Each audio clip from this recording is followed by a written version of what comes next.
the rhythm and the groove. Move, move. Alright, I make me tell you listen. Move, move.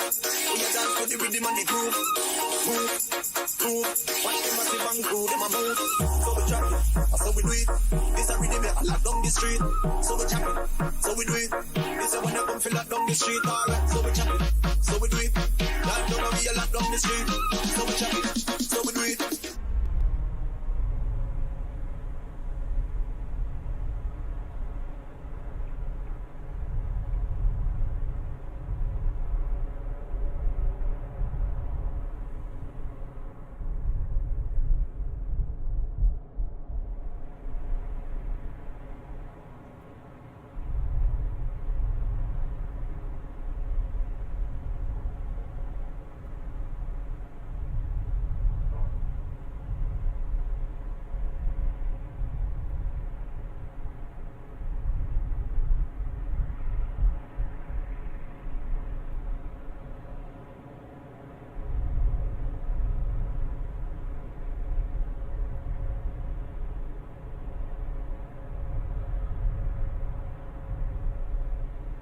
Ladies and gentlemen, it is my pleasure to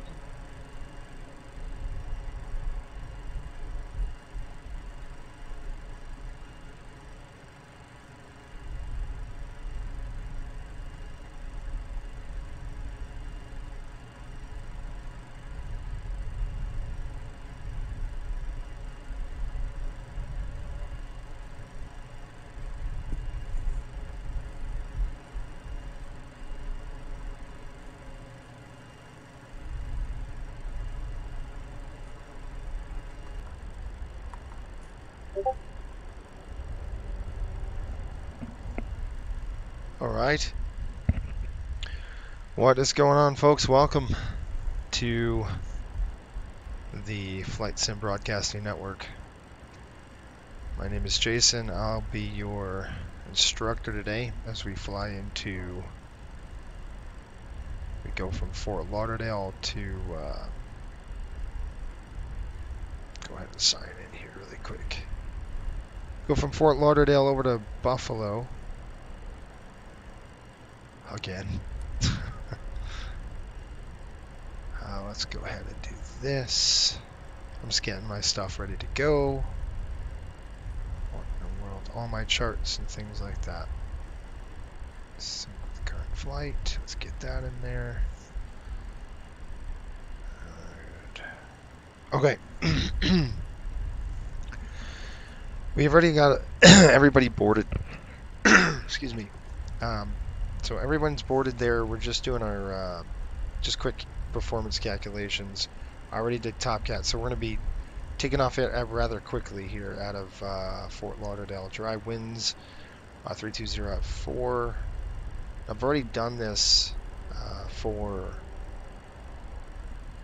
the other one. We're going to go 10 left today. Flaps are going to be 16. 29er according to our Top Cat performance numbers. I'm using Top Cat and not this because this thing is not very accurate. It really was an interesting one. Chicago Skyhawk, how are you? I know it's early. Thanks for checking in. I wanted to get this flight out of the way and into the books, to tell you the truth. Let's see, 103. We'll calculate that. See how it says 50? There's no way, right? Our Top Cat said in 50, and I'm kind of trusting Top Cat and not this anymore, just because of the unreliability of it. 207. Okay, we've got all that done. Let's go ahead and look at our weight and balance on the airplane. That looks great. Back to the doors here. We're going to close that aft service stairs. I'll have them close it. Let's go ahead and do that right now. I bet you they do it. They should shut that door. Alright, doors closed. That's off. So I'm going to go 118, 123, 123, now 132.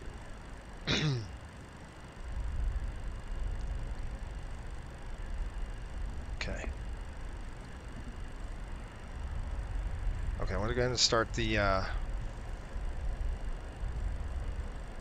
Hi guys, start the here is the APU. load sheet for you. Okay, thanks. No problem. Have a safe flight. Yeah, I hope so. That's exactly right. Sean, how are you, buddy? Good morning, welcome. It is Martin Luther King Day, by the way, which is great for civil rights and human rights, and just kudos to him for fighting a tough deal, really. All right, so takeoff flag's coming out. I'm gonna do it in like where are we? I wrote it down. I think it was like 37. Yeah, it's 37. So we're not gonna be too high on the flex, just a little bit. There we go. That's good. And our zero fuel weight, I will add that in there. Our zero fuel weight is gonna be about 102,000. 102.3 is kind of what I got. So we'll plan on that there. That is set. Good. Coming back down here, going through the panel really quick, make sure it's set. We're going to go ahead and do our long trim. CG is in the 17 range now. Really quick, we'll get the CG on. The passengers are on the aircraft already, like I said, so it's really nice. Our weight and balance says our takeoff CG is 15.6. So 15.6 on the CG. We'll come back down here and we'll put it in there. 15.6.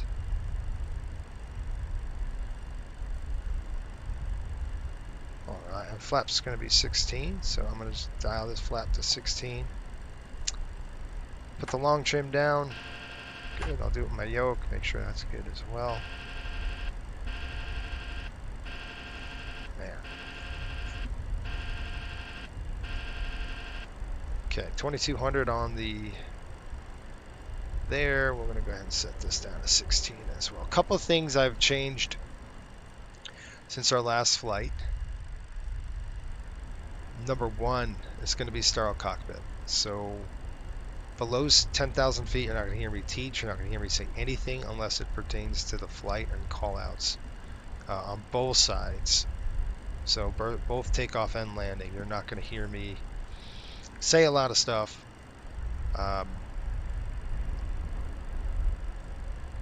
You see that elevator back there? That's really something really cool. Is that it's it's a split elevator, which is interesting. Very interesting airplane. This airplane in an upset will not recover unless you have 5,000 feet, and I'm talking about an upset. Okay, if you don't have altitude, you're done with this airplane. So just a couple things that observations. All right, winds 320 at 4, visibility is 10 statute miles, sky condition is a few clouds at 35, temperature is 14 dew point 5, altimeter is 30.17. Runway of choice today is going to be 10 left for us, and of course we're at Shelter, so we're ready to go. I'm going to go ahead and get Cliff rolling. And that's another thing. We're going to be using Cliff a lot more. So we'll see what we got here. 1,000. We're just going to bring this up to 132. And then I'm going to bring this up to 4,000 on our altitude. There's 4,000 in gauge. Just want to make sure those two are set, ready to go. Okay. Make sure our V speeds are accurate and correct. 132 on a V2.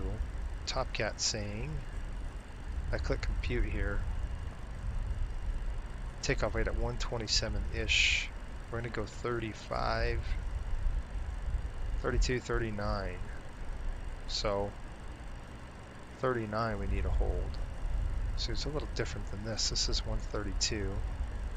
But of course our weight and balance here, I want to make sure our weight and balance are correct. It's looking at zero fuel weight of 103.9. What is our Top Cat saying? for zero fuel. 102.6. So there's a little bit of a discrepancy.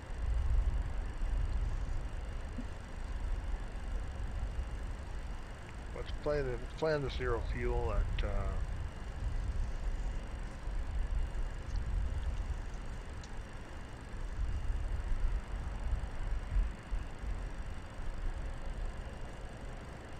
so this should be at 1920. I mean, what the heck's going on here? I don't know why this is reading more than. So we're gonna force a manual zero fuel weight. So I'm gonna go 103. I'm just gonna play 104.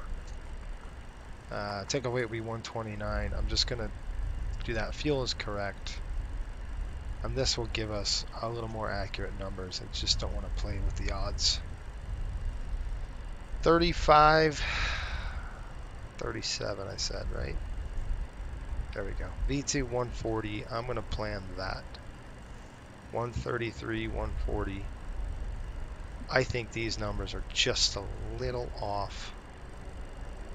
So we will go 140 on the speed. It gives a little more juice to get out of there. Okay. This is good. We're going to go flight mode here. We'll run our checklist. Let's get everybody boarded. All of the doors are closed and we're ready to go. Let's go fire up the APU and we will get the show on the road. Hopefully you have a good day off if it's your day off. I'm going to do a quick walk. JB, what's going on? Good morning. Let's just do a quick walk around inspection as the APU fires up for us. Peter tube's looking good. The strakes look good. The splash guard looks great. Coming across this airplane. We're checking the static ports. Both look good. Here, that's the brake temp inlet. That looks good. Looking at the, obviously the leading edge of the aircraft here. Done on that side. I'm going to come over here, take a look at the guard and the pins, the tire pins. The brake wear adjustments would be in here somewhere. I don't know if we could see them, but they would be in this section. I'm just kind of leaning down here looking. There's two pins here. You'd want to make sure that the brake wear pins are good, that the tires are not, caught. We'll come out here, stand up. Okay, engine looks good. The strake is there. Elevator and trim tabs look great.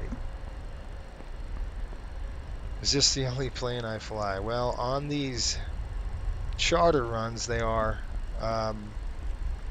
I fly the 737 primarily, but it's just for these charter runs. I've got to, this is our charter aircraft, so I've got to kind of fly the MD-80 a bit because this airplane is allocated for the charters.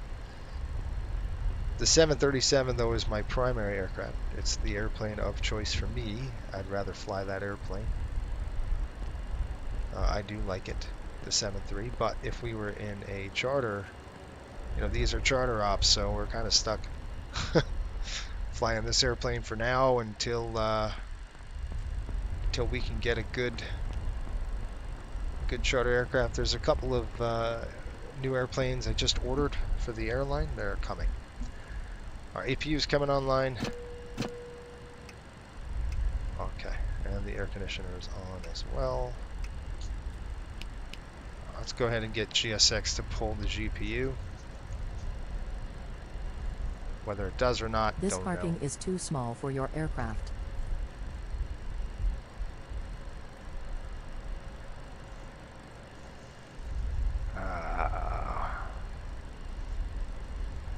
We're going to dismiss the GPU. So I'll tell you right now, when we go on our line flights, we won't be flying the MD-80. We'll be in the 737. So When can I get to line flying? That's a good question. We've got 3 weeks coming up where we don't have to fly any charters. So I will be flying the 737 a lot. Let's do our checklist. Pre-flights, pre-start flow below the line. Covers and pins. Removed. Ladies and gentlemen, Aircraft welcome log on and board documents. Checked on again. board. As you locate your assigned seat, Altimeters. please place your smaller Set and items checked. under the seat in front of you Fuel, to provide oil, more hydraulic space for larger quantities. items in our overhead compartment. Checked. If you need assistance, Zero fuel weight. contact the flight attendant. Set. If you are unable to TRP. accommodate any item in the cabin, please bring it to the boarding door and we will check it for you. Also review the safety instructions 37 card takeoff in your flex. pocket. If you are Stabilizer. seated at an exit seat, also review Set the and exit checked. seating criteria. Flaps takeoff selector. Stowed. Speed bugs. Set. Pre-start check below the line completed. Are you ready for the departure briefing?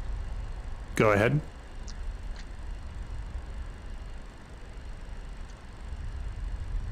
Okay, we got good weather here out of Fort Lauderdale. We'll be taking a little bit of a tailwind, about 3 knots. Nothing major. We've already calculated that. Once we depart, pretty much the Agers 4 departure, which is going to bring us Agers 1 departure. Sorry, it's going to bring us to the west. We'll go to Jerez, Shells, and that's what it looks like here on our legs page. LeBeau, that is not the right.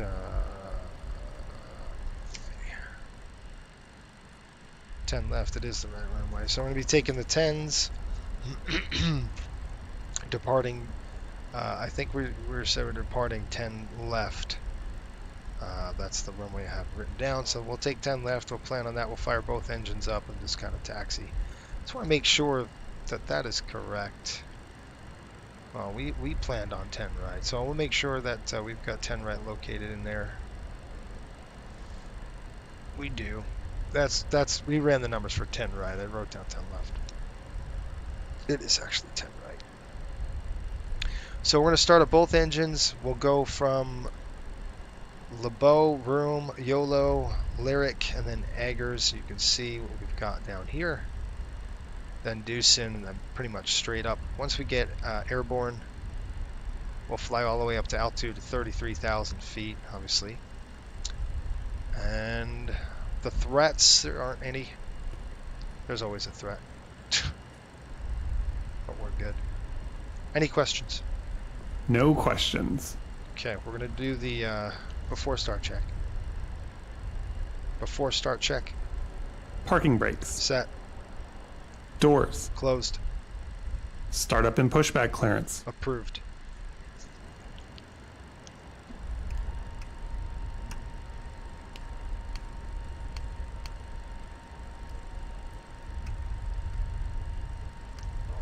Before start check completed, ready for engine start. Start right engine. Starting right engine. Right start valve open. N2, oil pressure.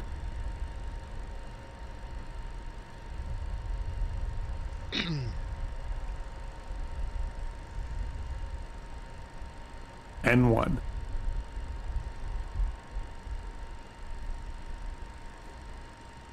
Fuel on. Fuel's coming on. Timer's coming in. There's a light off. Fuel flow. EGT. Right start valve closed.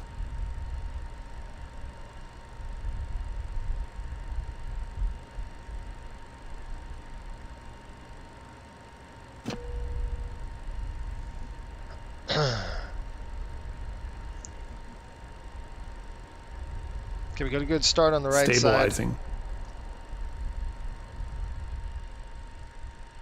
Stabilized.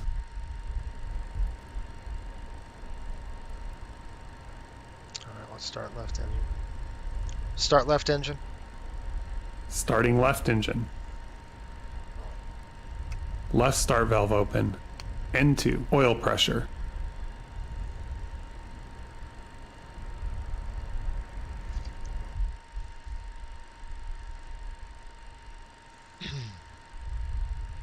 N1.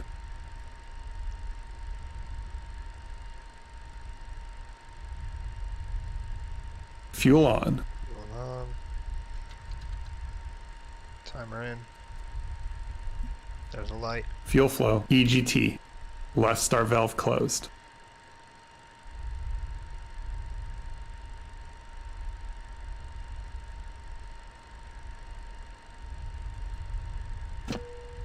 On the bus.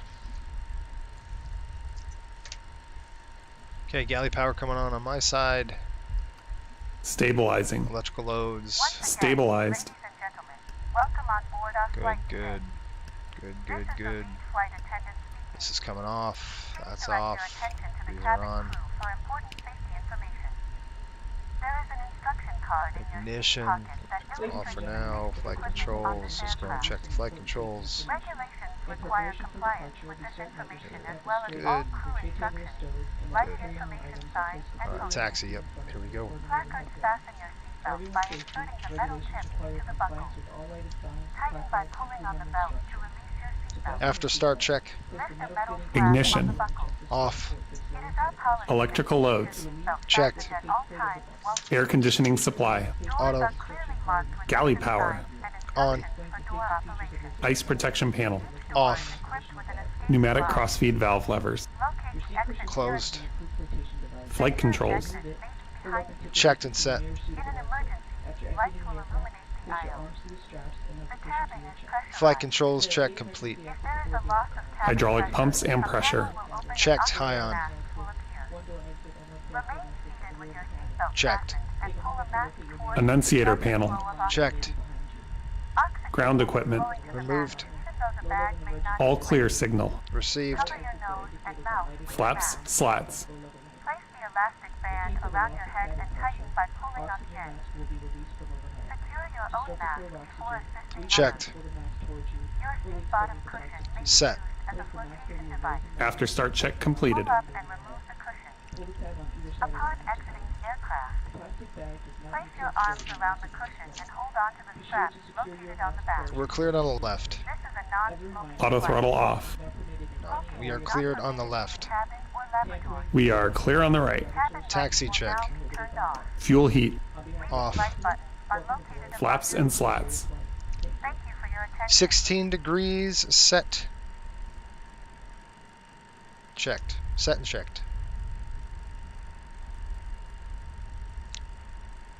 16 degrees takeoff.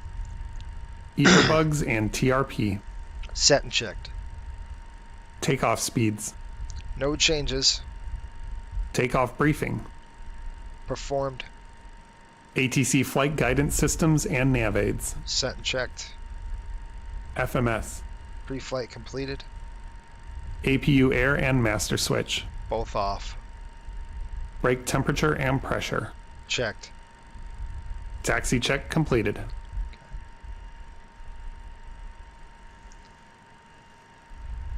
All right, Sean. He'll be on and off. Thanks, buddy. 122.8.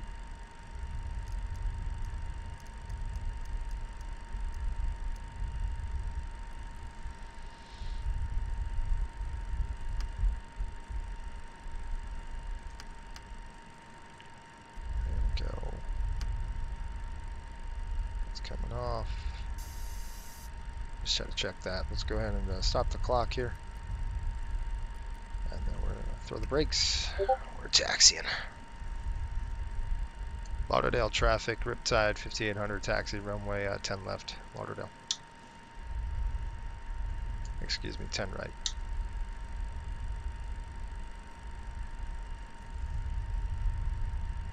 Come on, airplane, let's go.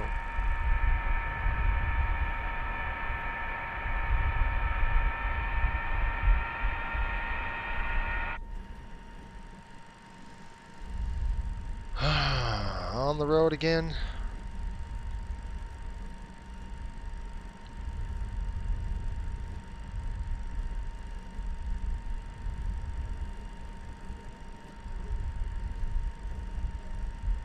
So I need to sign a contract when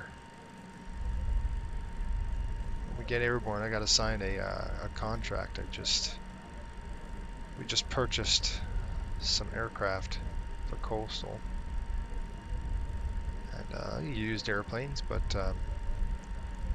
that's going to be good for us. We've got a couple big orders coming in, some 737s. We've got 5 737s actually getting delivered this next month for us, and then we just ordered a ton more. So there's a lot of room for expansion if you want to become a pilot for us. I would say now's the time. Get in and apply at flycoastalairways.com. Love to do set up an interview with you and that sort of thing. Whoa, let's see if this is going to be active. Airplane's starting to get a little too fast. So you can see how the windsock's going to be pushing us in a little bit of a tailwind today, but they're taking off on the 10s in Fort Lauderdale in real life, so it's kind of what we'll do.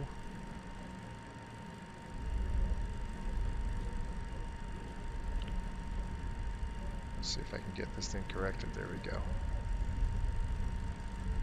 That's better. I'm going to jam on the brakes and we'll do a lineup check here. Want to get airborne very quick. It looks like Fort Lauderdale has Miami Center's online, so we're going to stop right here. They just popped up. So let's run our checklist, then we'll call them. Let's do that, okay? Cabin crew, be seated for takeoff.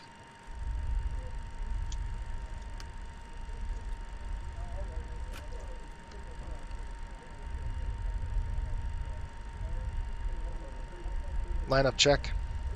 Cabin. Secured. Windows. Left side closed. Right side closed. Annunciator panel. Checked. Ignition. Set to alpha. Air conditioning supply. Auto. Transponder set to TARA. Takeoff clearance. Received. Lineup check completed. All right, let's go ahead and call center now. Miami Center is on 135.175. So 135.175.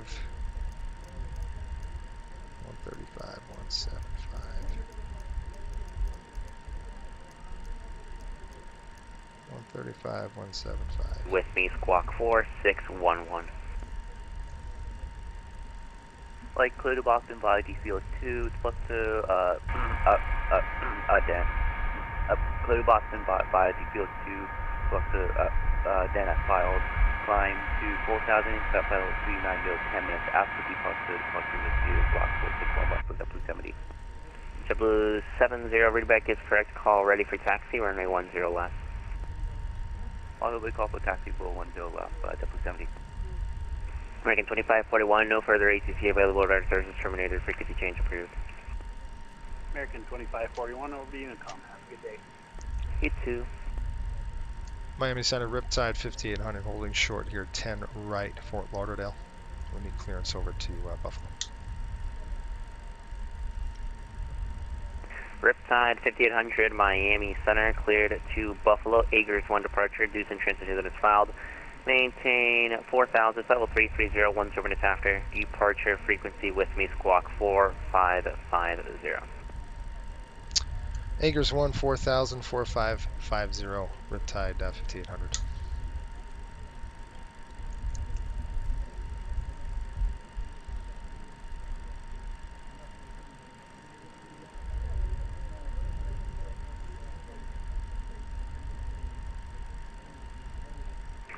Sorry about that. Riptide 5800, Rebecca's Crest, call me, ready for the departure.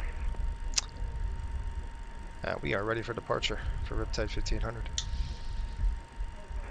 Here's Miami. Nice. Riptide 5800, fly runway heading, wind 320 at 4, runway 10 right, clear for takeoff. Runway heading 10 right, clear for takeoff, Riptide 5800. No, he cleared us. Okay. Miami Center, this He is just Airways, canceled the 35, SID. requesting altimeter. Like, whether he realizes that or not, the SID's canceled because he said fly runway Okay, this is heading, information which Alpha's available at means Miami. we're not flying the departure. That, to me, that's what that feels when they say runway heading. That's it. I mean, you're done. Okay, coming on bright. That's on. Looks good on that side. Let's get Cliff going. Ready?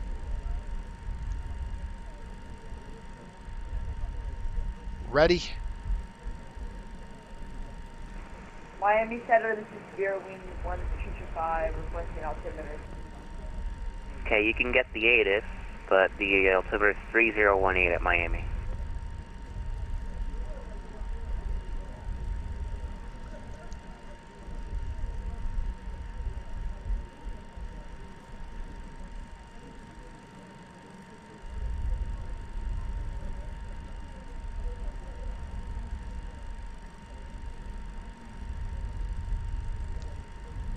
Here we go.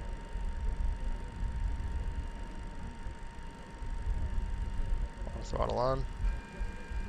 Auto throttle on. Takeoff. Toga.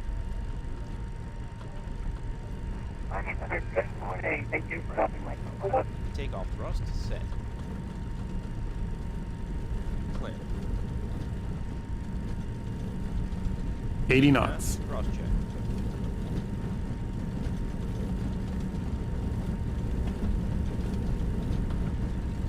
V1.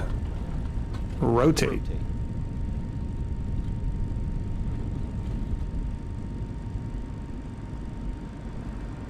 Positive. Positive rate. Gear up. Gear up selected.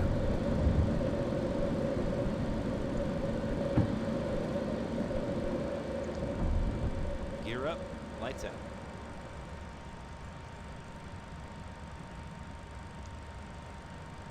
Engage nav.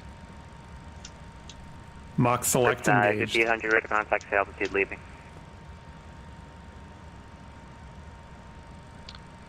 1200. Riptide 5800, clear direct Deucin, climb maintain level 330. Okay, direct Deucin, climb 330, Riptide 5800.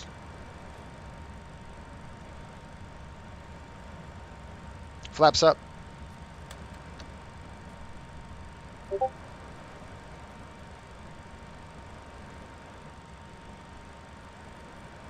Flap 0.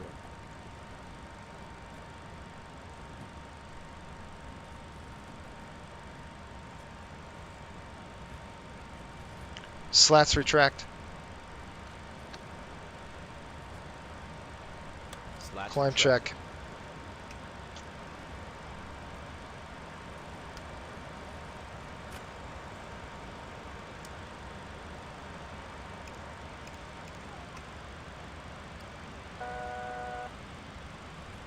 Seatbelts. On. Climb check complete. Hi, Thunder, this is Spirit Wing 1335, something radio check. Okay, for like the third time, it's you're sort of broken, but you're better now. Miami Center, very good morning. American 615, Tampa information. Bravo, requested clearance to Miami. American 615, Miami Center, good morning. Give me 1 second, I'm gonna get a new route for you.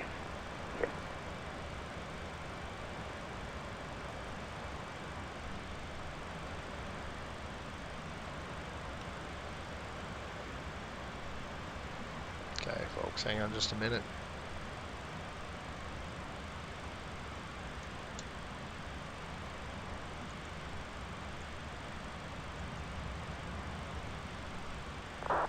American 615, let me know if you can accept that.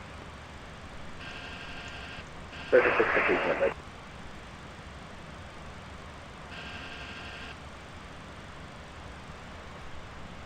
Engage climb power. Miami Center. Mach select engaged. 121 ready, taxi 10 right. Engage climb power. W121, runway Heading hold 10 engaged. right, taxi via Tango 7, Quebec, Hotel Juliet. Engage VNAV. VNAV is engaged. Quebec Hotel Juliet. JetBlue 121. JetBlue 121. Actually, let's make it a bit shorter. It's Tango 7, Quebec, and Juliet. Sorry about that. Okay, Tango 7, Quebec, and Juliet. JetBlue 121. Miami Center Spirit Wings 1079 with Chief Flight 350. Spirit Wings 1079, Miami Center Squawk 4523. 4523, Spirit Wings 1079. Engage navigation. And American 615, we can accept the Heading select engaged. Arm navigation. Navigation is armed. Okay, American 615, you're clear to Autopilot Miami. Get on. the Gandy 8 departure. Autopilot Safe 1 is transitions and the on. Frog 3 arrival. Climb and main. Oh my god, I just messed up. Give me 1 sec.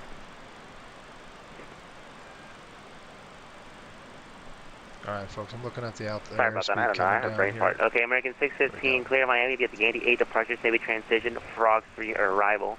Climb maintain There's 10,000 feet.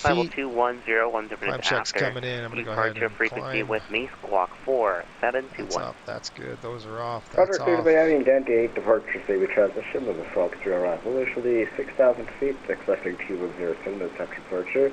Admiral Spark 472 and departure with view. There's 10,000. We're going to go ahead American and 615, feedback accelerate, is which correct. I really Call ready wanna for see. taxi, runway 1 left. Local taxi, 615. Okay, through 10,000. 1079, ready to contact 10 miles south east of the St. Petersburg VOR, level 350. Descend via the TP3 arrival, Lauderdale landing east to the altimeter 3018.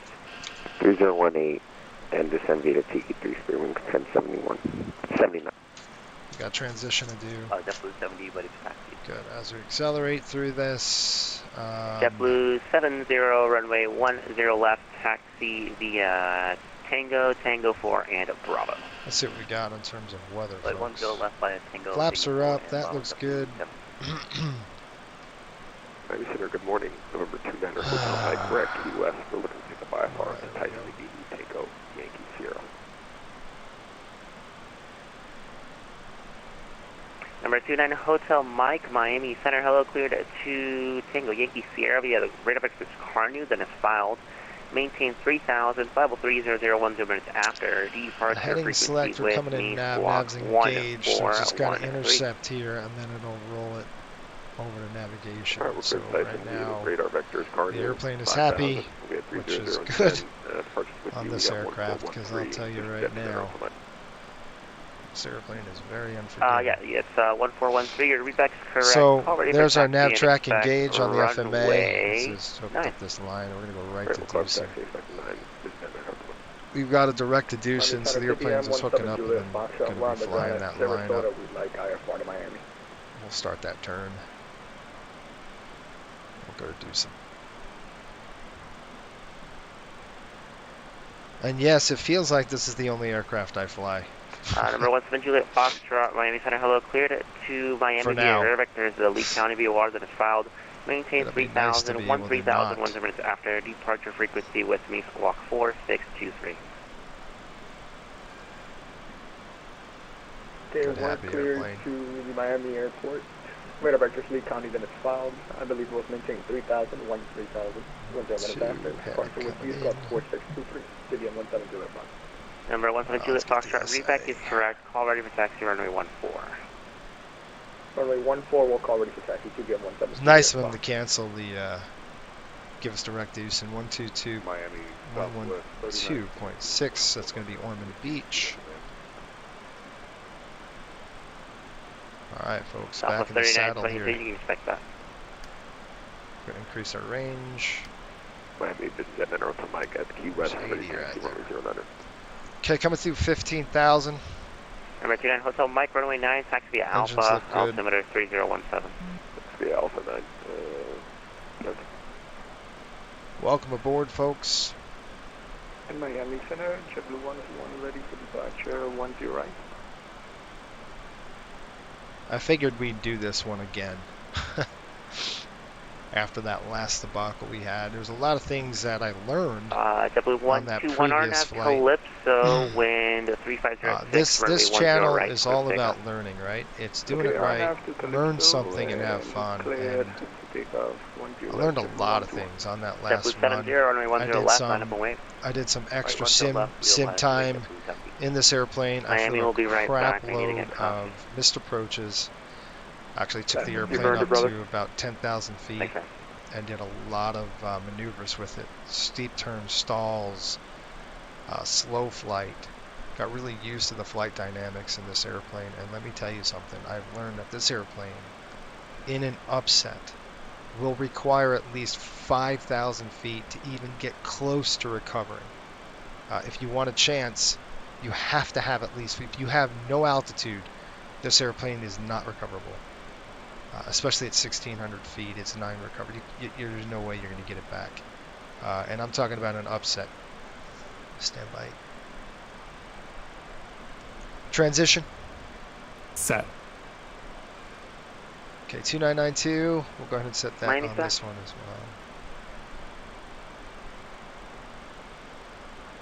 2992 coming in. I can't see. 2990. 91. 92.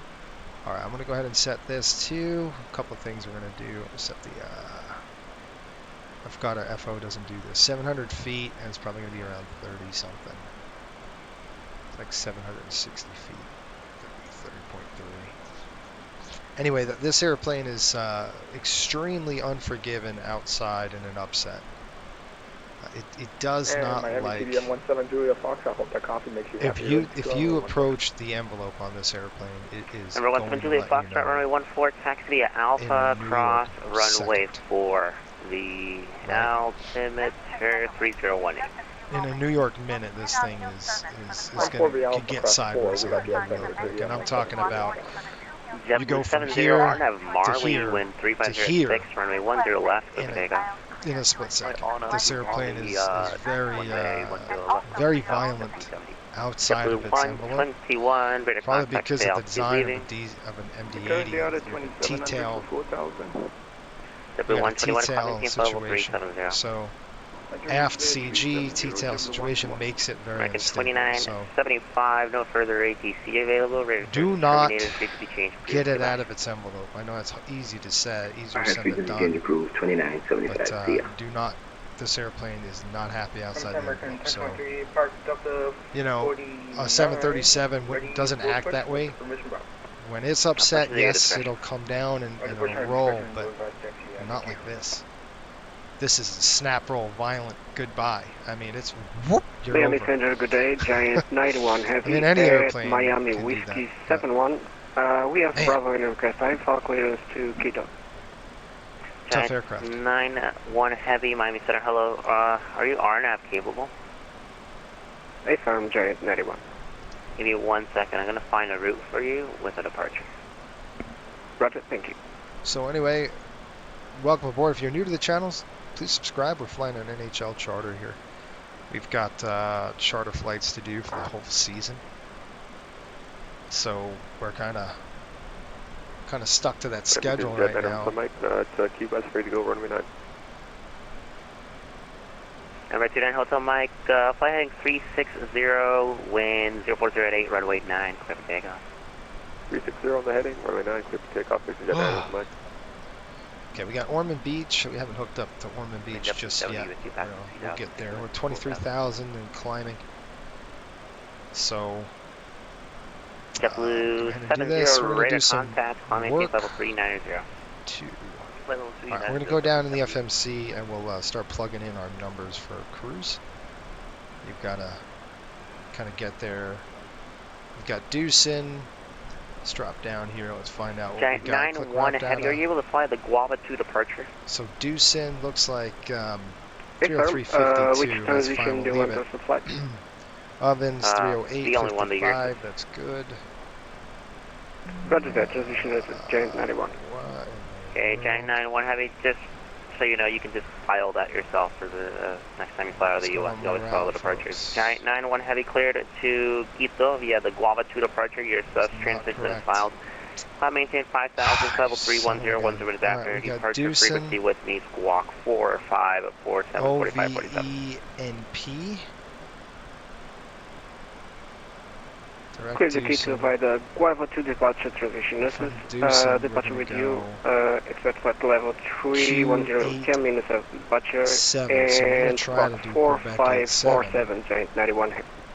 Giant 91 Heavy, readback is correct. Call ready for taxi, runway 9. Deucin, Quebec 87. American 650, runway 9, Giant 91, thank you.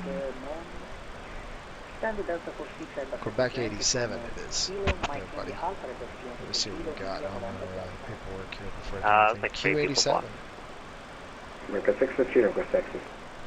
American 615, runway 1 left, taxi via Victor 1 and Whiskey.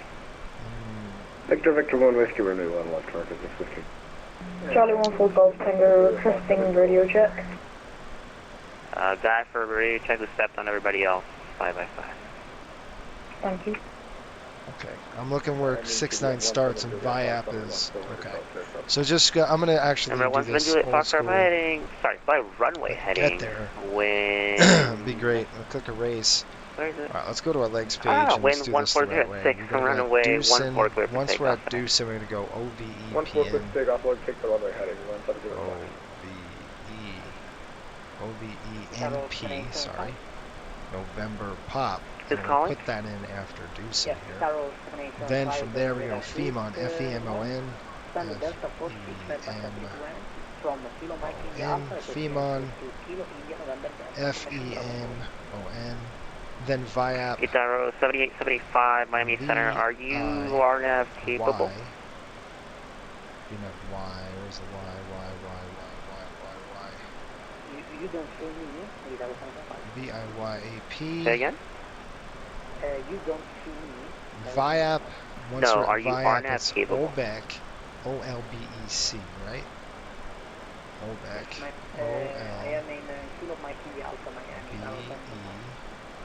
The question is, are you RNAV capable? Are you able to fly a departure? Once that's there, Izzo, Gurge, Bland, okay, MSAT. Man, we have give me 1 second, I'm gonna find a new route for you. Izzo, ISO, ISU, no, there's... We could just completely discontinue this entire thing. Hotel Mike, radar contact, clear direct Carnew, Clemente, level 300. I mean, it's not... I don't like doing it this way because you can really make mistakes. So ISU... Is there a JetBlue 17 on frequency? Zio.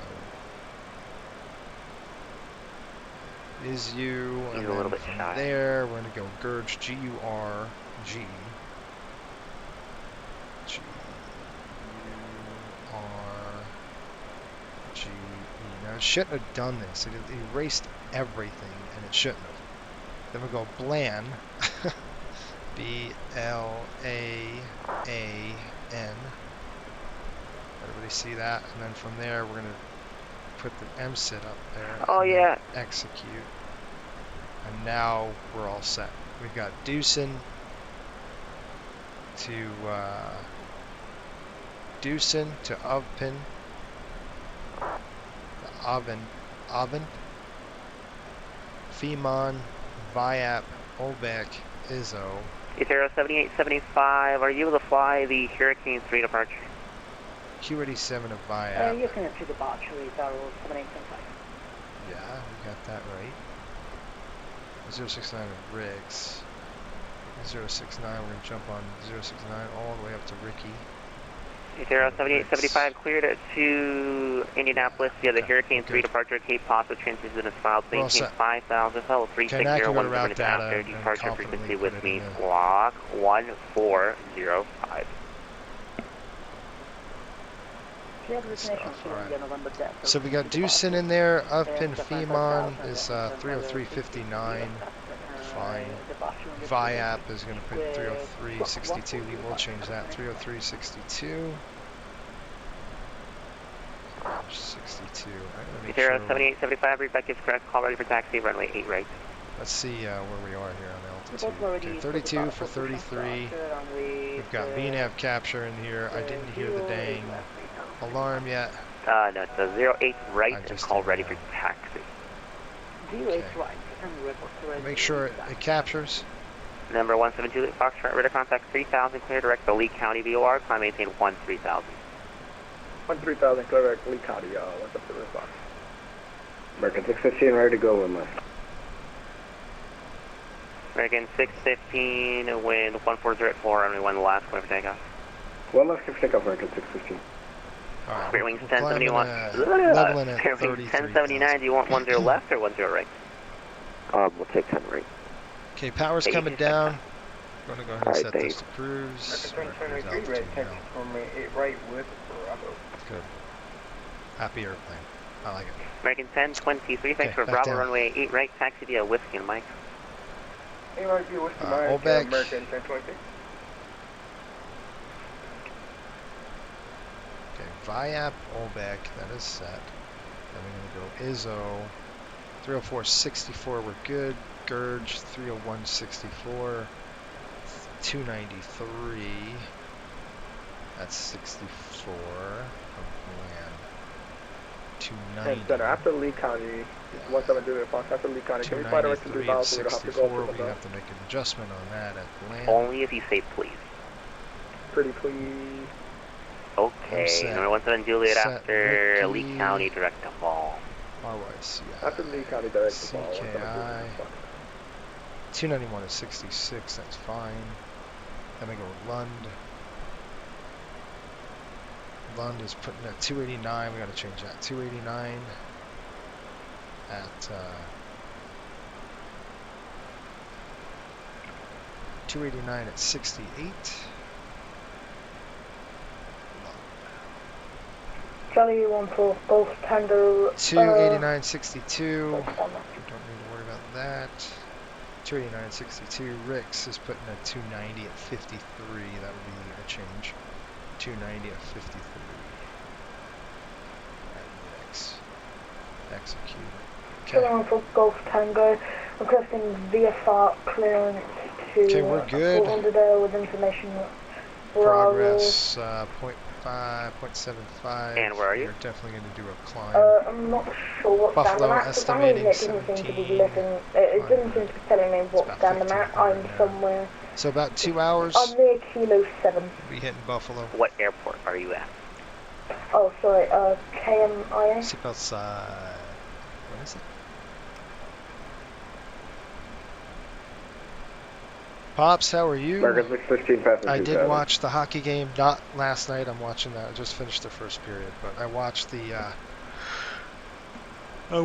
Dallas game. 615, radar contact 2400, clear direct Sadie, climbing James level 210. That was a good Direct game. Sadie, climbing 210, American 615. I mean, they won the game within the last, minute? And Charlie overtime. 14 Golf Hotel, can I get your aircraft type, desired altitude, and is it Fort Lauderdale International that you're flying into? My aircraft is going to be a Cessna 172 G1000 and desired altitude 5000, and yes, correct, Fort Lauderdale International. And by the way, when you guys are on here, I'm going to ink a contract right now. I'm going to sign up a contract. We just bought new aircraft. I didn't say new, but we just bought more aircraft for Coastal. We are going to be in good shape in terms of like the future. Charlie 14 Golf Hotel, So. cleared out of the Miami class Bravo, maintain VFR at 1,500. Departure frequency with me, squawk 4526. I'm going to go ahead and ink this contract though, and sign it. Really cool that we can do sorry, can you such a repeat thing. the first part? Charlie 14 Golf Hotel, sorry, Charlie 14 Golf Tango, cleared out of the Miami class Bravo, maintain VFR at 1,500, squawk 4526.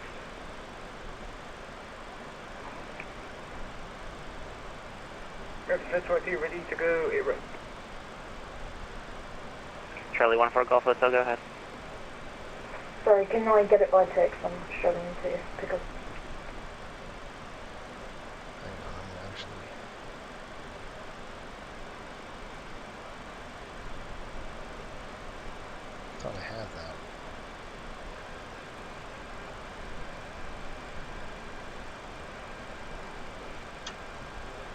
American 1023, RNF sea salt, wind 1010 at 4, runway 8 right, clear for takeoff. RNF sea salt, runway 8 right, clear for takeoff, American 1023.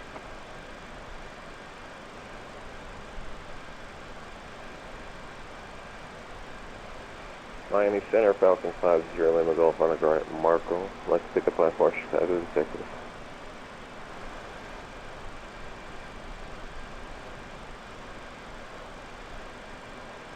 And number 50 Lima Golf, your number 2 for the clearance. Okay. Miami Southwest. Southwest 39 1022 with Bravo radio Fort Lauderdale. Southwest 3922, runway 10 left, taxi via Charlie. So, how about now? Is it still louder than me?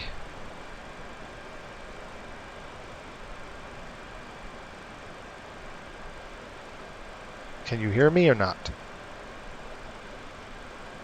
I start playing with the levels, it's not good. I won't be out of his airspace in like 2 seconds. Who was IFR to Marco? Sorry about that. So I'm not going to make an adjustment. I'm just going to hold it right now. Marco Island, looking for IF4, Chicago. So we're penning a sale of a lot of aircraft. We just bought a ton of airplanes. We're at Coastal. We've got 4 600s on their way. And we got to pick them up. They're ready to go. They're going to be in primer white right now. We're going to go ahead and send them down to Opelika. They're going to get repainted in our colors. And the perfect airplane for us at some of these airports that we fly into that are really small. 700, you're not going to fill 700s in some of these airports. So we're going to reallocate some 600s to those routes. Some future 600 routes are coming as well. We only got 4 of them, but we're going to use those 4 for these kind of airports. About 126 people in them. Perfect airplane for the airports that I'm looking at servicing.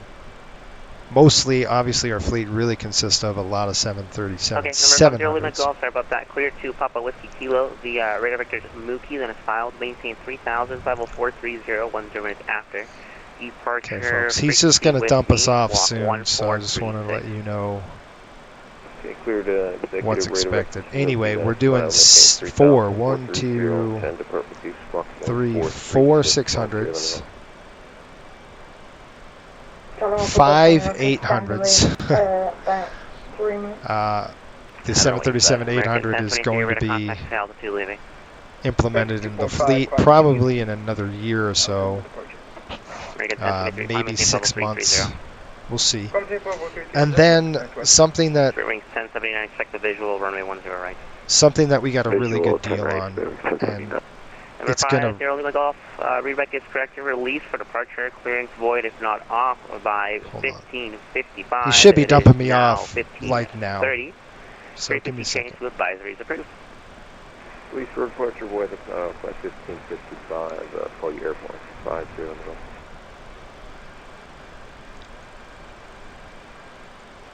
Speedwing stands out and intercept the runway 10 right. Localizer, descend and maintain 2000. Let me know when you have the field in sight.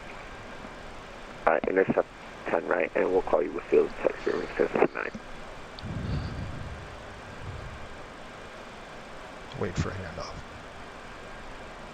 Riptide, 5800. Radar service terminated. Frequency change approved. Goodbye. All right, we're over to the dark side. Thanks for the services. We'll see you. Riptide 5800. Thanks for fun. Ready to taxi, 7875. 7875, runway 8 right, taxi via... Alright. So, we've got 5 737-800s on order, and we got a really good price on those. They're all used. All these aircraft are old and used. 2010 years, so 2011, 2010, not too bad. Our 700s are much older. But the 737-800 is really going to help us expand a little longer, longer legs. Some more Caribbean flights are coming. It'll enable us to go ETOPS. So some of these are going to be ETOPS enabled. which is going to be nice.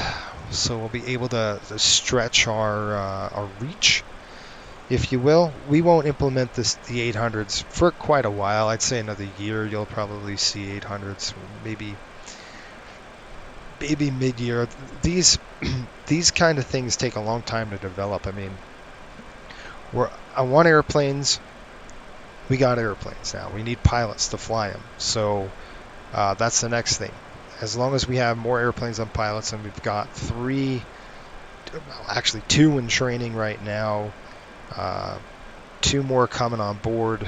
We've got interviews, so we'll be getting, I really want a total of 10 pilots flying at least and flying the line. And we need the same amount of airplanes to pilot, so there's no, or at least close to it. So if we have 9 pilots, I would like to have at least 9 aircraft in the fleet. Right around there. Right now we are fine. Next month we're going to be in really good shape. So that's kind of why I did that, and they're great prices. And then the last thing we bought, which Sean is happy about, and I know a couple of you are going to be like, what? We bought a 757-200. So it's for the charters only. It'll be operating on charters, but we'll be it'll enable us to fly football teams. And the MD-80 is not going to support football. It's too small of an airplane. But we'll keep the MD-80 on charters. It just probably won't fly as much, but the 7.5 might. So when Bluebird releases the sim, because they're going to be releasing a 7.5, we are definitely going to buy it. You'll start seeing some 757s on this channel. I've got to go through ground school again. I'm not going to fly that thing like I do this aircraft. I'll fly it once in a while, but it's going to be, I want to take my time with that airplane. So mostly for us, it's going to be line flying for me.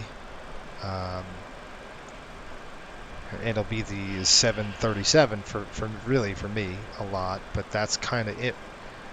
It's a big deal for us. We're inking this deal, so all the maintenance checks performed. I'm going to have a lot of our pilots fly it down to Opelika, the 800s, the 600s, and they're getting 700s. So we'll probably be ordering more of those in a minute.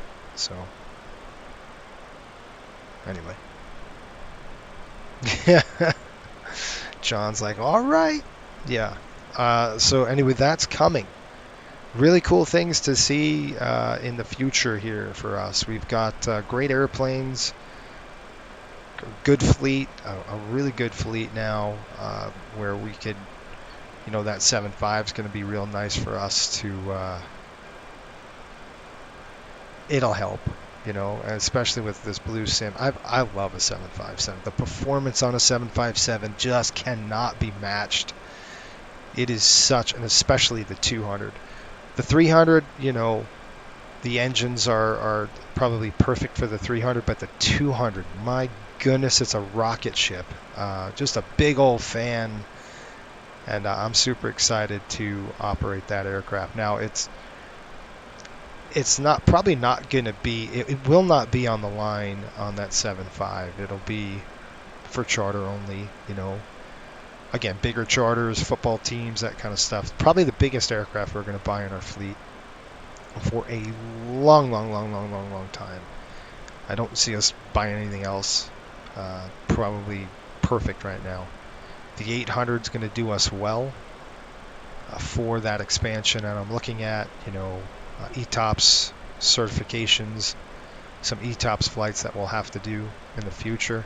But again, that's going to be down the road. I don't anticipate the 800s being on the line for, like I said, 6 to 7, almost to a year.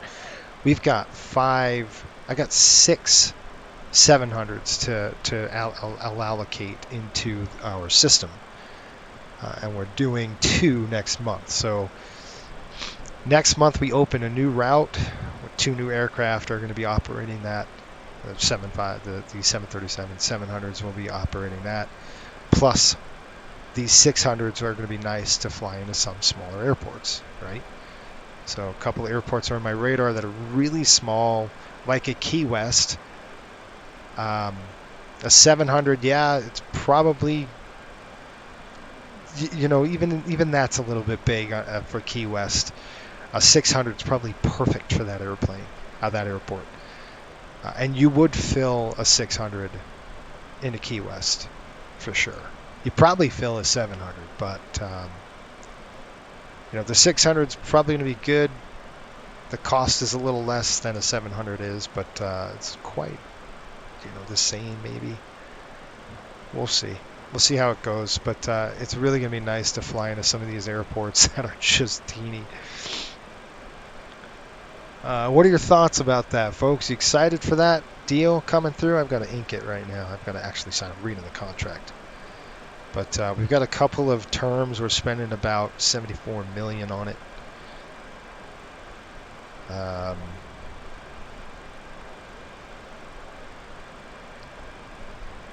It's a 74. We inked about a $74 million deal. So it's a big purchase for us. Big thing. I'm trying to get my hands on 800s. I've been trying to look around for months now to secure some 800s, and we finally did. So I'm excited.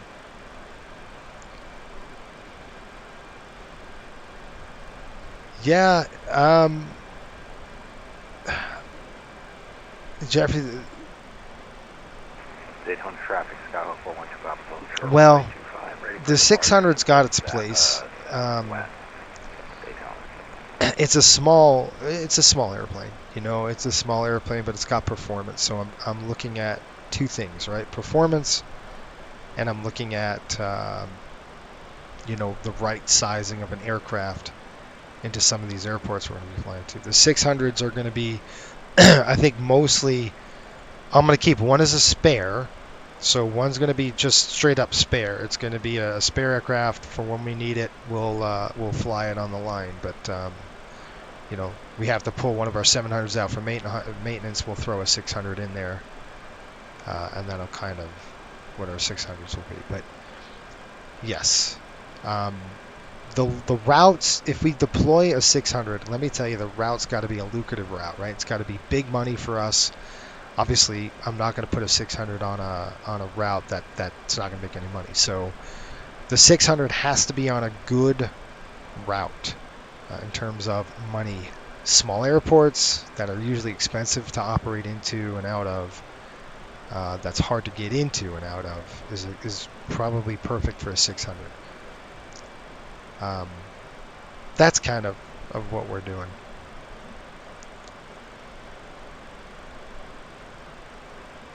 In-sim availability, yeah, well, the PMDG has the 600s, for Microsoft Flight Simulator 2020, so that's why we did it. And our airline, obviously, we support probably 2020 the most. I mean, we support the other ones too, but we're not supporting the fleet like we do with 2020.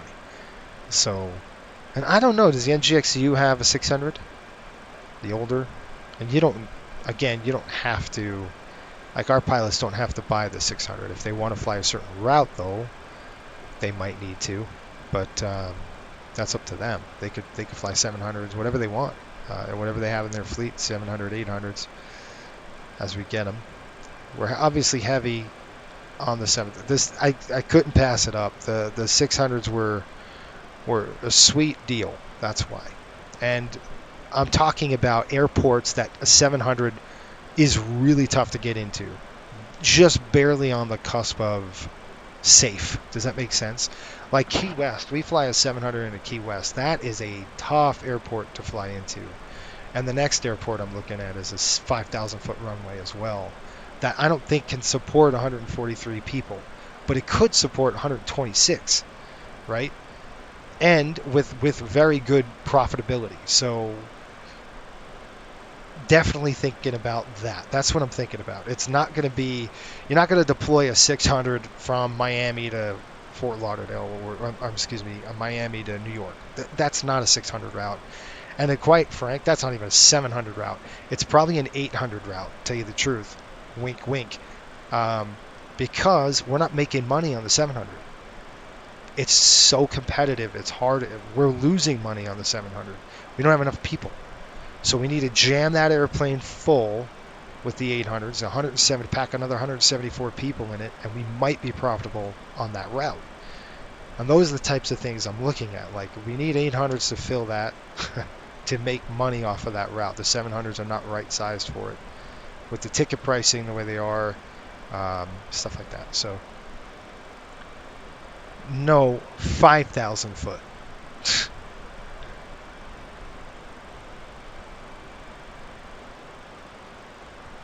Yeah. So XP again, X-plane we do have a few, but I don't think there's a 600 on X-plane. So our X-plane users couldn't fly the 600. They would just be stuck with that 700, which is fine. That's going to be most of our fleet is the 700 fleet. There's only going to be a few routes with the 600. Like I said, I'm probably going to take 2 of those 600s as spares and just probably put them in Opelika and then fly 2 600s on these smaller airports.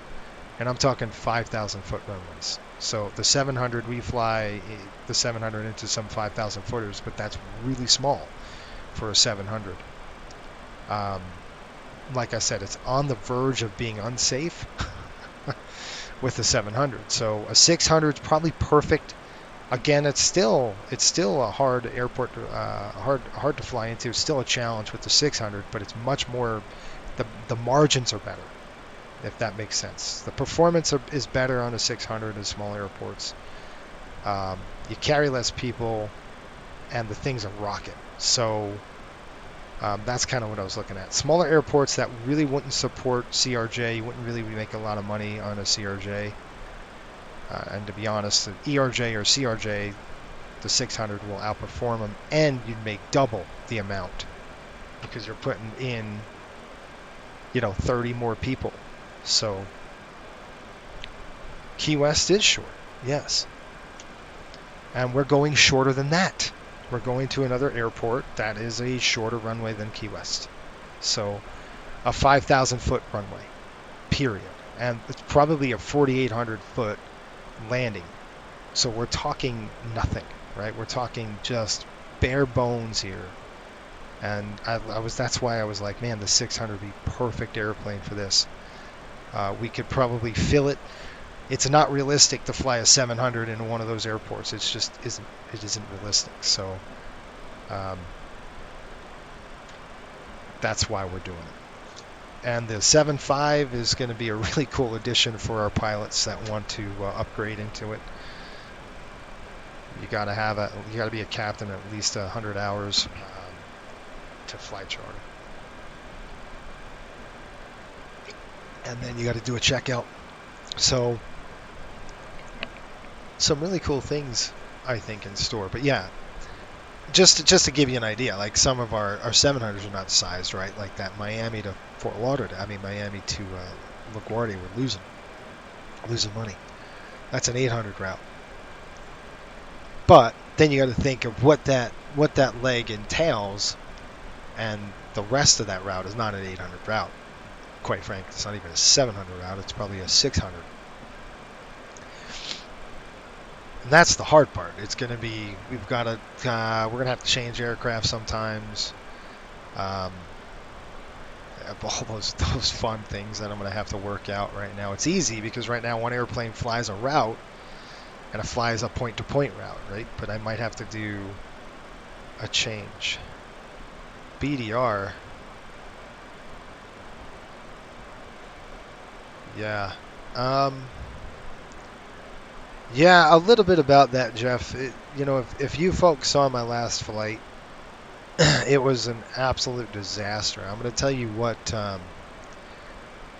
I did and what we did. We had a really big discussion in our management team about what we're going to do with something like that. Do we simulate a hull loss? And the answer is no. And the reason why we said no is I don't want to simulate a loss of life or anything like that, right? That's not what this channel is about. It's about learning something. So what I did was I pulled it off of YouTube. I don't want anybody seeing that. And then I said, okay, how am I going to learn from this and what happened, right? Because it went south in the New York second. Jacksonville traffic, CPS 177, heavy taxi to runway 14 via Romeo, November, Lima, Jacksonville. Okay, so what happened there is a few things.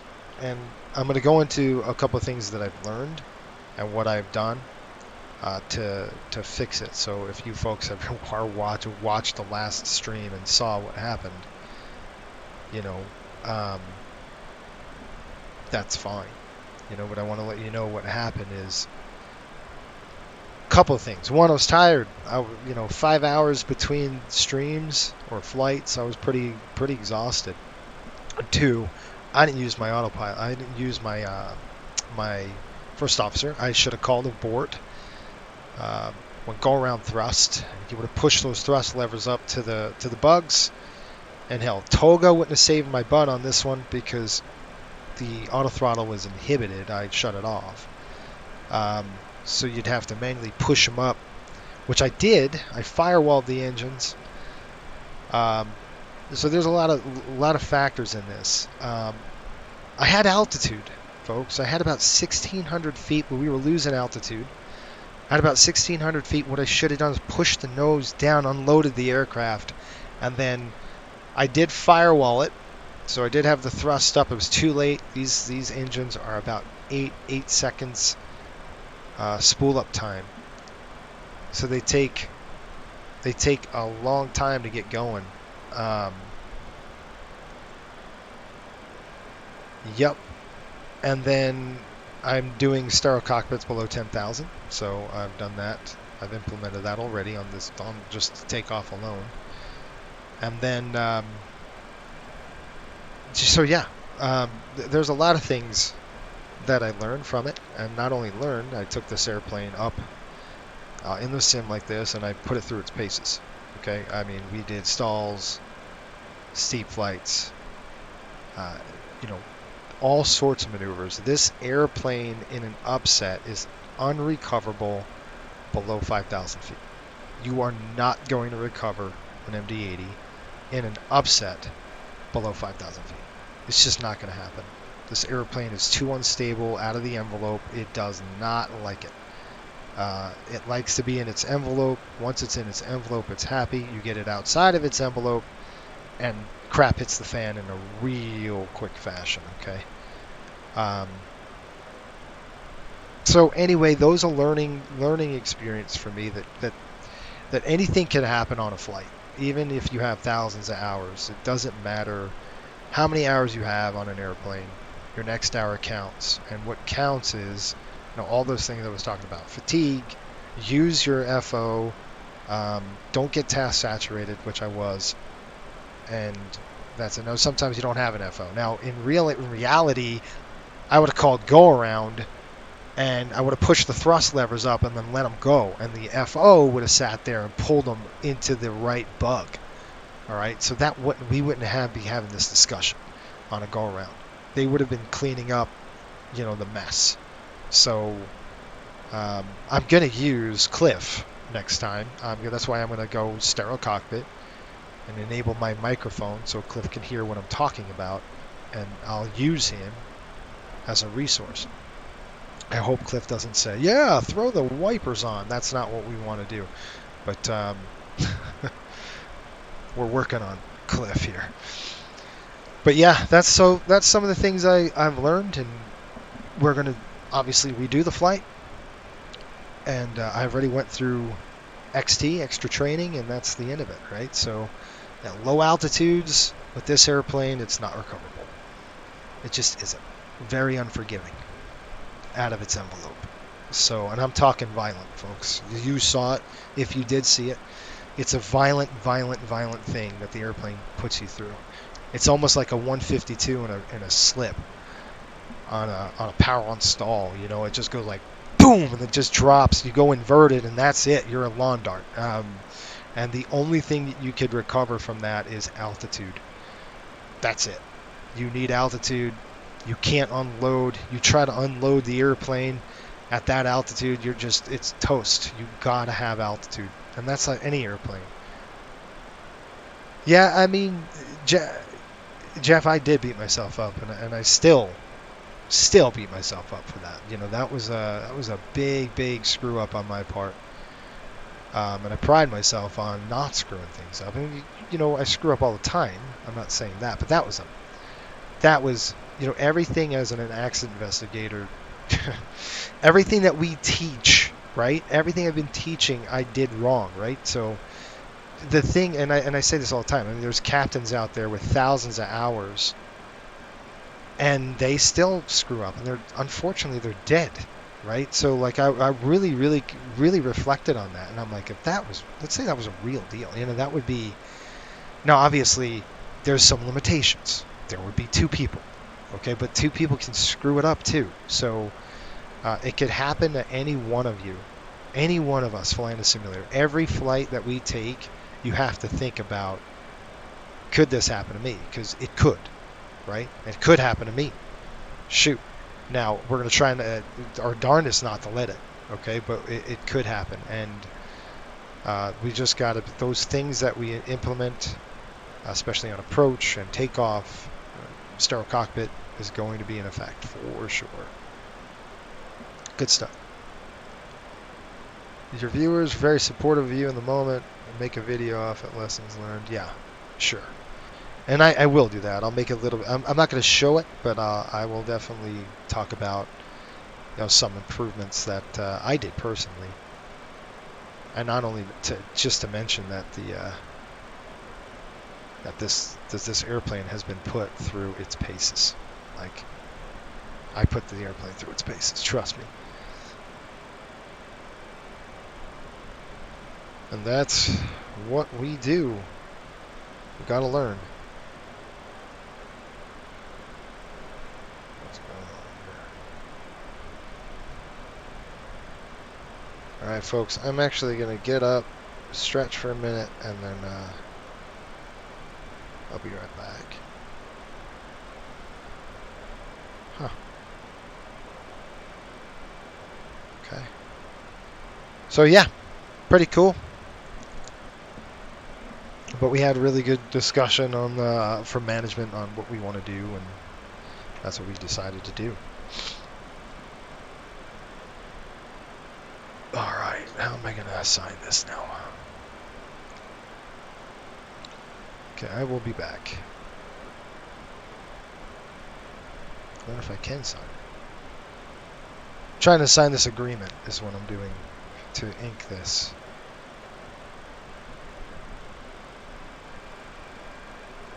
I can share it, but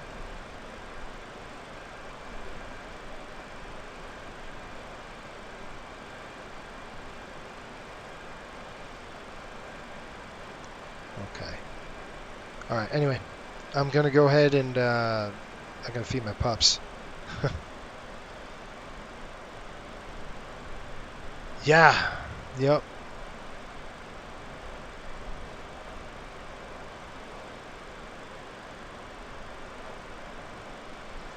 John's right. It can happen to any one of us. It's true. That's why pilots are constantly training for events, but it's always so shocking. Is this real? Why is this really happening? In real time when something's happening. Yes, I couldn't believe it. So it's going to be an internal video that I'm going to use for our 2023 training. So we have CQT training that we do at Coastal, and that is going to be part. I'm going to have a low fuel on the center tank here. I'm going to have to shut off that center tank pump. But it's going to be one of a part of our CQT this year is going to be that clip, and we're going to go into what went wrong and what happened, and it's going to be part of our upset training that we're going to do this year. And all of our pilots are going to have to go through it in 2023. So probably looking at February, March, we'll have to go through that, and every pilot's going to have to fly and do simulated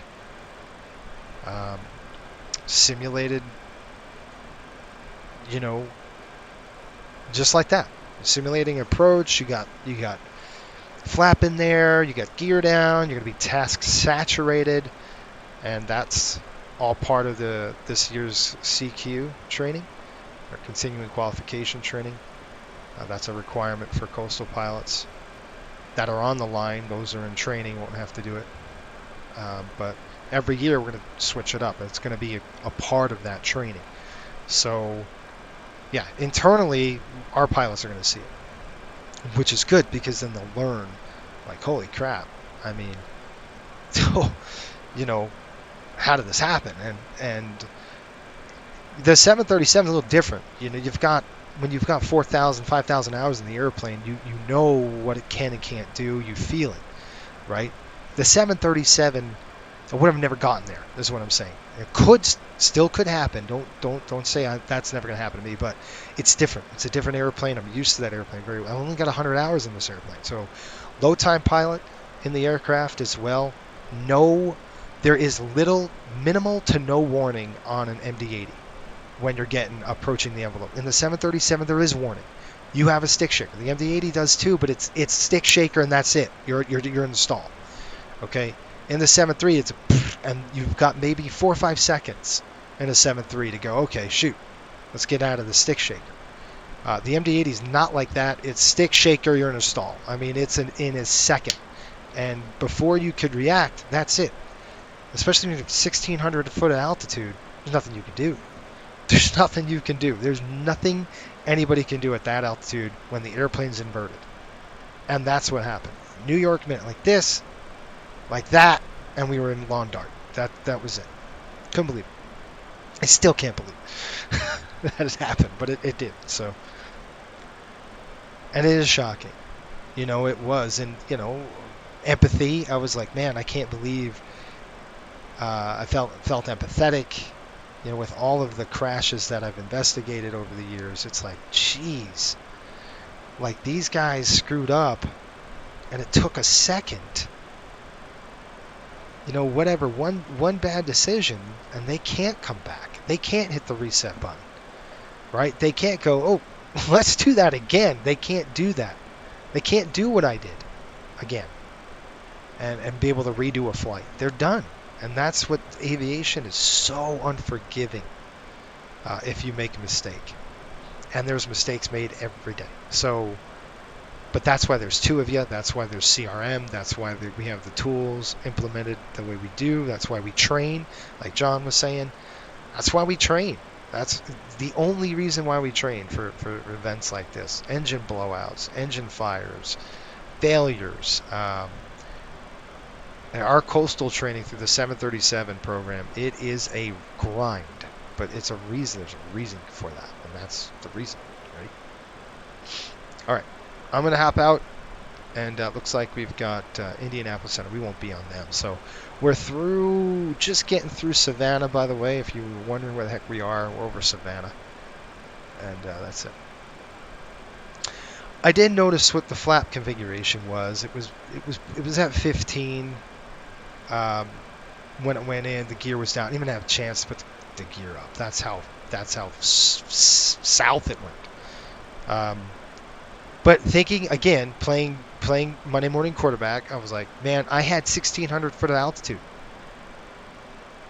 So what I should have done was, and I did firewall them.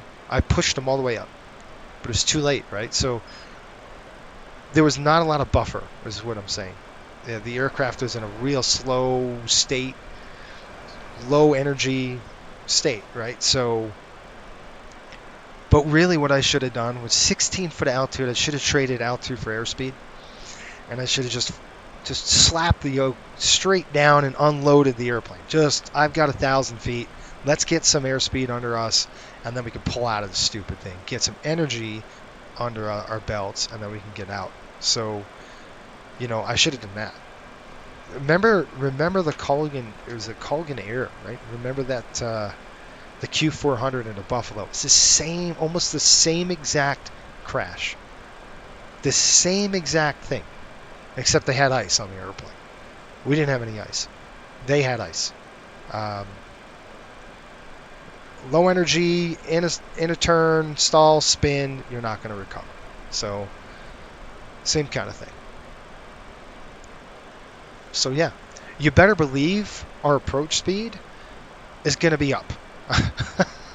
I just mean you don't want to get way high, but at least 10 knots, which I try to do. 10 knot above what the placard speed is, or what the performance speed gives us. About 5 knots on up on the ref, and that's going to be religiously held. So yeah, cool stuff. When I landed, it was 28. I had flaps 40 in, I believe. I can't remember. I think I might have planned 40 or 28. I don't remember which one it was. Yeah, I mean, it was one of those days. You know, icing was there. I think I had our engine anti-ice on, which doesn't help power. Anyway, a lot of things. And another thing I'm going to utilize is my first officer. I will tell him aboard. You know, go around thrust. That's the key word for him, and he's going to push him up. Toga won't help on the situation like that. Anyway, there it goes. And when we went in, it was flap 15. I had it retracted at 15, and which is the correct procedure, right? So the go-around procedure was correct. All right, it was flap 15.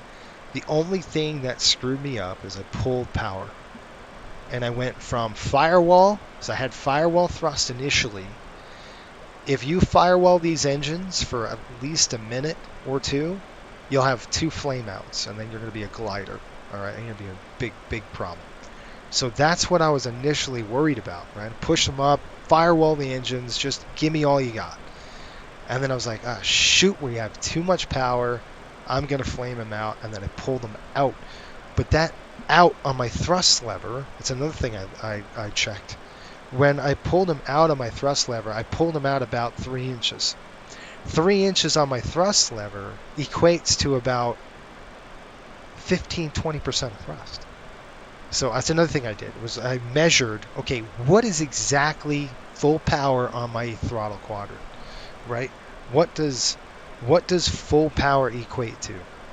And I found out that it's visually, now I can look, and I could just look down visually without looking at my gauges. I can look and say, okay, this screw needs to equal these white ticks on my yoke, on my throttle quadrant here.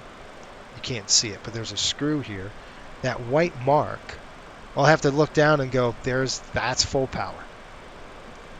Without even looking at my engine instruments, I know what full power now looks like on my throttle. Okay, so I don't have to I can just move them, look, and say, okay, that tick mark to that white hash mark is full power on this aircraft. And now I know I'm solid, right? I know the engines are going to perform at their maximum bugged speed, and I don't have to worry about it. And I would firewall them. I can get more power, and I know I can do that for at least 2 minutes. So, again, a lot of those things are hindsight. And another hindsight is I didn't ever train on the MD-80 like I do the 737 or did the 737. The 737, we have a full program. I'm working on one for the MD-80. And yes, we will have one for the 757. So all 3 aircraft are going to go through training. You know, you're going to have to actually take these through the paces. Initially, I thought, it was just to check out an MD-80, we're good. That's changed. I'm doing ground school. We're doing flight. It won't be as hard as the 737 does, but we're going to do definitely upset training in this airplane because you need to. And then we're just going to basically do 3 take-on 3 landings. And then one of those landings will be an auto land, that kind of thing. So a shorter training period in this aircraft and in the 7.5, but we're still going to take it up and run it through its paces.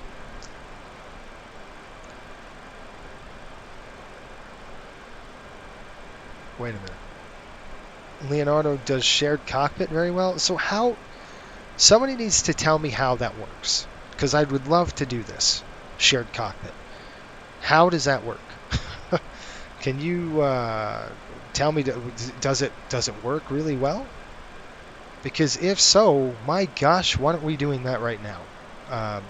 John, wink wink.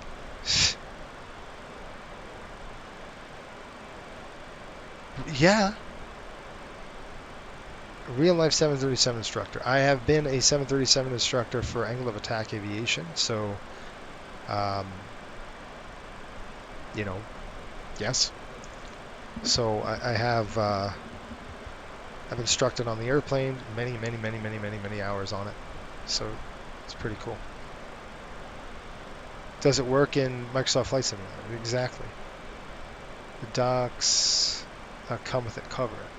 Well, I'm gonna have to read about that right now on our cruise, because I will tell you that would be a completely cool experience if John, I mean, I say John because John's the closest to getting checked out in the MD-80s. So, crap, John, if we could do that, that would be sweet. Now their schedules have to match, but let me tell you, that would be a really cool experience to show.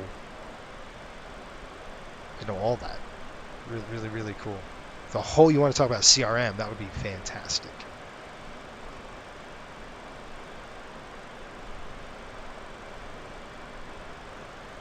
Shared cockpit guide document. Alright, I'm going to look at that right now. But first, I have to... Let me feed my dogs. I'll come back and we'll get this done.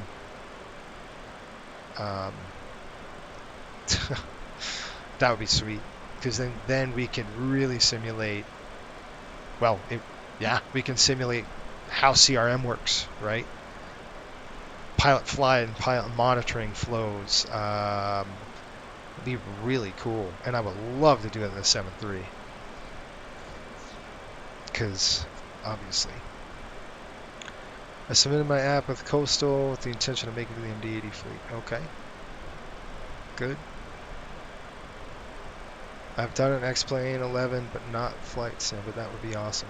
Yeah, I'm going to look at that guide in FS 2020, because that's something that I will embrace for sure, because it's really cool if we can do it that way.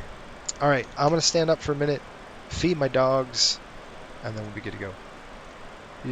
You will submit your Expressway Visual 3.1 today. Okay, good. I'll be looking for it. And by the way, if you're new to the channel, folks, make sure you subscribe right now. So hit that subscribe button for me. In this channel, it's all about learning something, having fun, and doing it right. That's kind of what we're about at Coastal. And we learn every day, and that's the cool part about aviation, right? If you get the chance where you're like, cool. If you get the chance to fly with us, we would love to have you. Go ahead and submit your application. Go flycoastalairways.com and consider subscribing. Well, consider subscribing to the channel, but also consider applying. Put your application in. We'd love to have you. You got to go through a process. The training process could take anywhere from 3 to 6 months. One of our pilots are smoking through it right now, and I love to see it. And if Jason's watching this stream, kudos to Jason. He is kicking. He's crushing it. He said he's from Australia, and he's like, we don't get snow in Australia. So he had to do, we've got de-icing he's going to have to learn. He's got to learn hot times and all those things that come with icing. Really cool. Right. Leonardo, right. So John he just bought this aircraft. He got it for Christmas. So John's got the airplane. I gave him the MD-80 flows.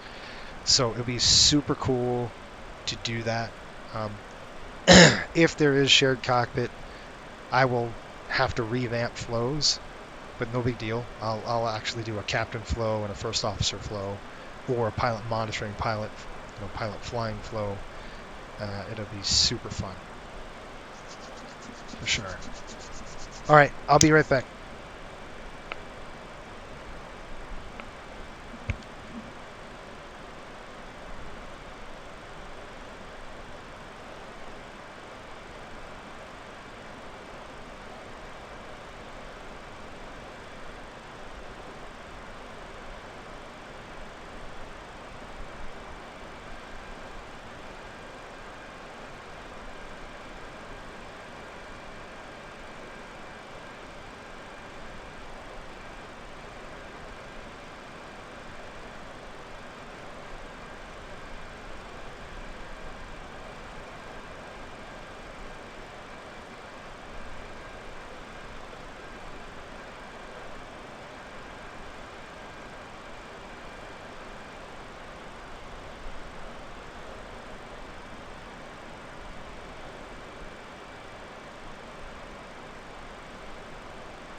All right, let's see what these docs say. I'm looking at the Leonardo docs, and I wanted to see where the heck that is, because that would be really cool. And obviously we got to test it out a few times before we do anything. Let's see here, Miami. We've got, where are we going? Fort Lauderdale, Buffalo. I clicked the wrong one, for sure. Okay, we're looking at MD-80. Of course, I don't have that there. I'll have to go into the... how we doing, folks? The airplane doing okay? Looks like we are. 15,900. We'll do a burn check over Ricky. That's coming up here. We're at almost at Charlotte, North Carolina.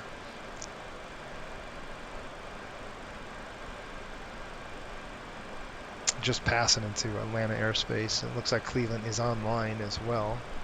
So let's see what we've got here.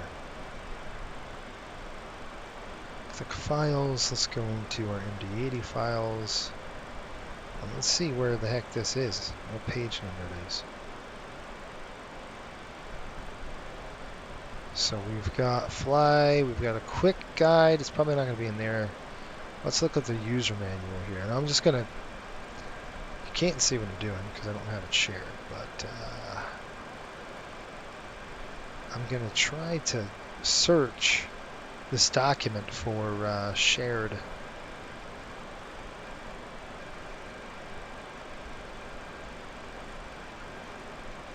doesn't say anything.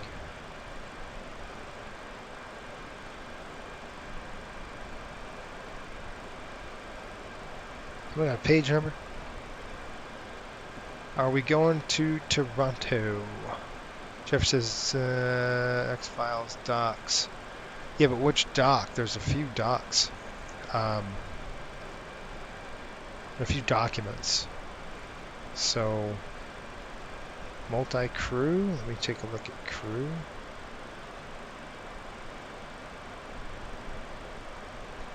And for that, let's see what happens. Would it be under cockpit, I wonder?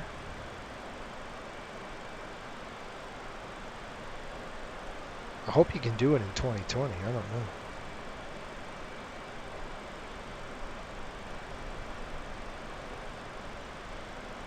Load manager, cargo, fuel, weights, random import, OFP, flight trip, cockpit units.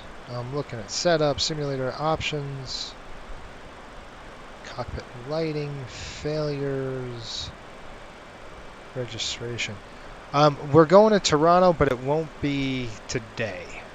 Well, it might be today, but it won't be like public streamed. I'll probably stream on. I'll probably stream the rest of this trip until we hit Friday on Patreon. So Patreon, we'll see the stream. I'll probably do it later tonight. Gotta hang out with the family today, the rest of the day. So we're going to do that first. So I probably can't do a turn. Buffalo, Toronto, how long is that? It depends on when we land. How's that? I need to be packing up at about 11 my time, so and getting ready. So I don't know if we're going to have enough time or not. I don't see a shared cockpit option here. At least from what I'm seeing in the paperwork on this one. I could be wrong, but I don't see it. I've got the load manager setup and reference guide. Which one is it? There's a lot of different ones. There's the Mad Dog Operations Manual. That's volume 1 and 2, but that's probably not going to tell you. That's more the systems than anything, isn't it? Flight crew operations manual, normal checklist, takeoff speeds, user manual, quick guide. Hang on, my dog wants to get up.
Charlotte Traffic, American 963, departing runway 18 left.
Alright, sorry.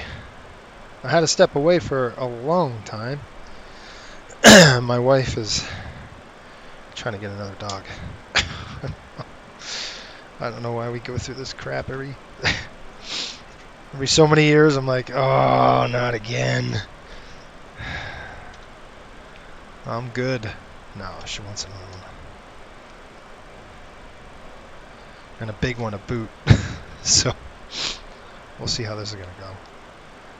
Go one or two ways. All right, folks, we're at Elisa. We're going to get into somebody's airspace, probably Washington area. Atlanta. We're out of Atlanta's airspace now. We're going to be in Washington's airspace. Do not think they are online. They aren't. Tyler, what's up?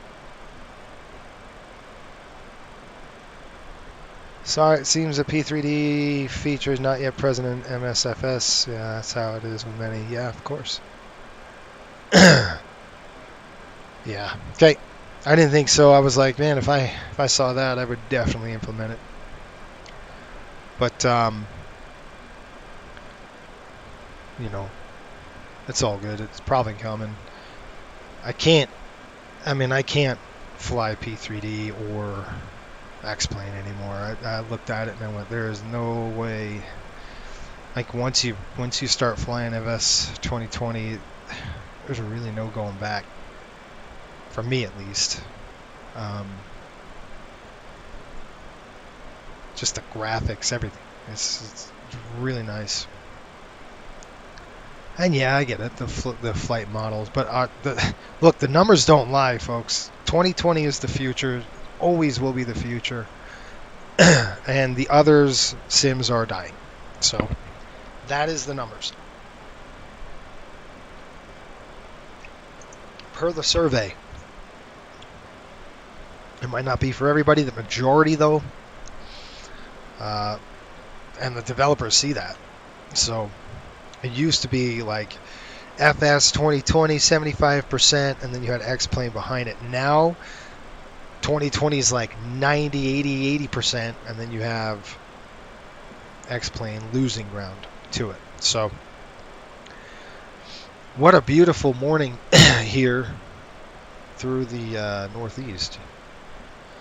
Pretty much over the Appalachian Mountains. You can see them as we're approaching the Appalachian Mountains. I'll tell you where we are. We're in and over this is actually Virginia, so the Appalachian Trail is probably right around here somewhere. And we're going to start seeing some cloud, just some high clouds, high level stuff. I want to make sure we got the right weather, and it is on. Yes. So we got some high clouds approaching as we get through, and we're getting much closer to Buffalo. So I wanted to show you these beautiful mountain ranges that you're going to see through here. As this is all the Appalachians coming up, all the way up. Really cool Appalachian Mountains. Tyler, what's up? John says, hopefully they edit soon. Yeah, a lot of fun. Winter Spirits. It's tough to go back. That's exactly right. SS, Flights and Broadcasting Network. Love your coastal MD-80 streams. A lot starting to miss this SWVA ones. Yeah, well. So one of these, I will fly a Southwest stream, maybe. Question mark. It's hard for me right now with that company. Just saying. Just stopping in before work. Thanks, Tyler, man. Have a good day. Have a good day at work, my friend. I'm going to be flying more 737s with Coastal, obviously. This is our brand, and that's it. So you could see, that's pretty mountains right there. But, you know, like I said, the MD-80, it's because of the charter flight, the charter schedule. I can't, this month is going to be hard to even get a 737 flight in because it's so heavy on they're gone, they're away almost all month. There is no, I can't do a line flight. And I will do one eventually next month, probably in February when we release, you know, our new route structure. I'll start doing one with that, and we'll go there. And that'll be a 737 run. I've got 3 weeks, I think. We're in February. I can't remember if it's in February or March. It might be in March, where it's 3 weeks off, completely home. No away games, nothing like that. So I'll be able to fly the line those 3 weeks. So it's really going to be cool. I'm going to try to get an all-day stream with our inaugural release with the 7.3 with Coastal. Next month I'll try to do something like that. I'll work that in, and truth be told, I don't actually have to do these charters. They're nice to do. It's supplemental income for us, which is cool. That kind of alleviates some of the line airplanes, because I'm working on this airplane, everybody else is flying the others. But I think we're okay now with school starting and everybody, you know, entering 2 more aircraft into the fleet. You know, we should be fine with utilization. So, what a pretty day. Anyway.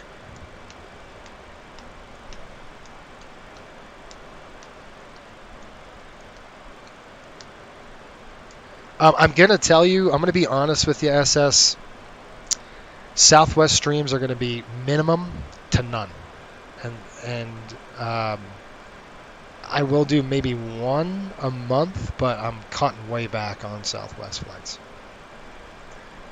It's just, I can't say anything more about it. It's just, I'm going to stop right there.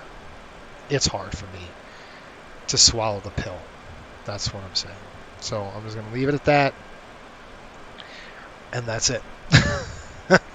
I can't, I'm not going to say it.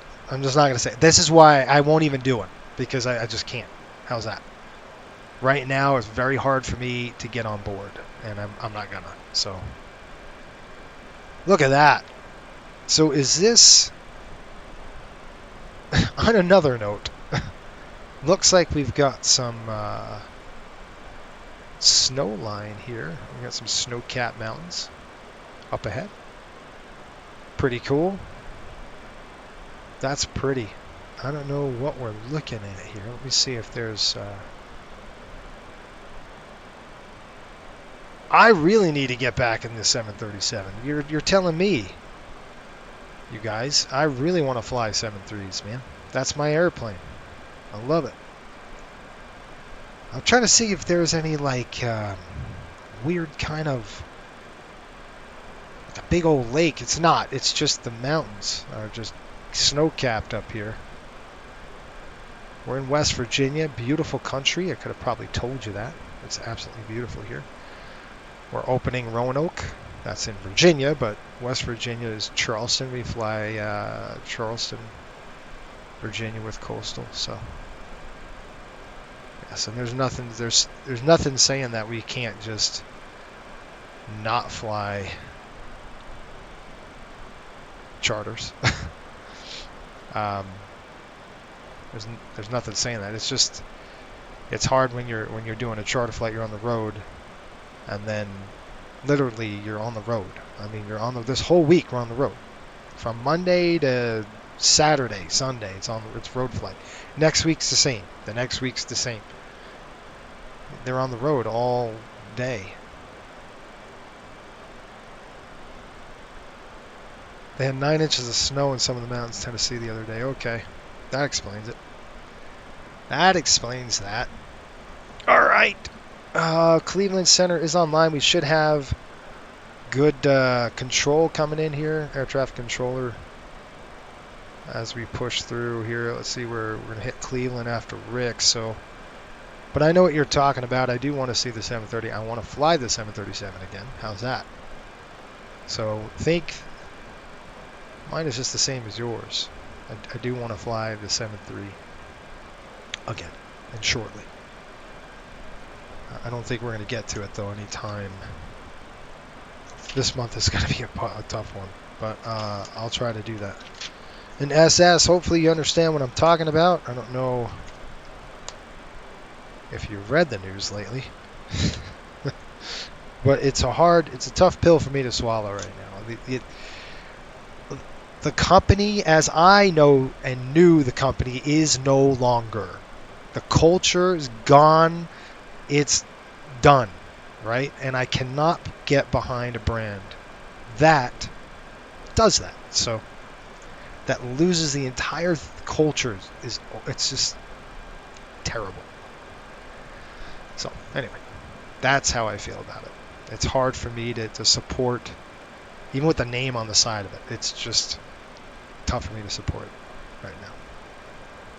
It's not what it was supposed to be or anything like that. We got about 200 miles top of descent, folks, and I don't want to really talk bad about them, so out of respect for them, so I won't. But I will tell you this, that there is no culture anymore. That's gone. The culture as I knew them are no longer. And that's why I'm doing what I'm doing now. And that's why I built Coastal. Is I could keep my culture, the culture that I like, and that same kind of feel, and not have to worry about any stupidness. It is pretty out there, though, I will tell you. All right, we're about 200 miles top of descent. What I'm going to do is start getting ready for it now, is we're going to get busy with Cleveland. So let's go ahead and take a look at some weather, and let's get our EFB pulled up. We'll kind of take a look at performance data. I want to get that all planned now so I don't have to worry about it later. And I'll just increase our load. So let's go ahead and pull the weather in. Not saying I won't fly one. I probably will. I just don't know if it's going to be on a public stream. It might be on a Patreon stream, but I don't know about a public stream. All right, we're going to go to Buffalo. Wind in Buffalo 0 at 4. 10 station miles visibility. What's the weather? Shoot, the weather's changing. Let's see. What are we looking at? I've got calm winds now. 458, so 1600 Zulu. So 1654 just came in. So good. My hand doesn't hurt anymore, so that's good. All right, winds are calm. Visibility is 10 miles visibility there. Good visibility. Few clouds at 25,000, so even better. Nice weather there in Buffalo. -1 over -6. Altimeter's 3009er. Runway 5. Figured that. And where is it? 3009. Got it. Drums, hockey, aviation. Have you tried my new control sensitivity settings I sent you yet, Jason? Yes, I have. But every controller is different. You know what I'm talking about? Everyone is different there. Like every controller is different, but my sensitivities are way down. I do have that same curve though, the S curve. Yeah, that's great. All right, landing coming in. We've got. How's school going, by the way? Where are we going? Buffalo. It is dry. Winds are calm. 00/00. Outside air temperature. What did we say it was? -1. That's percentage. That's not going to work. -1. Runway 5. We're going to go flaps 1128 today. In the 80. And altimeter is 3009er. 30.09er. Yes, and yes. Landing weight. I'm going to put us around what? That one. Gross weight right now is 115, so we'll probably land about 112, 113, 112-ish. We still got a few 100 miles. So 112.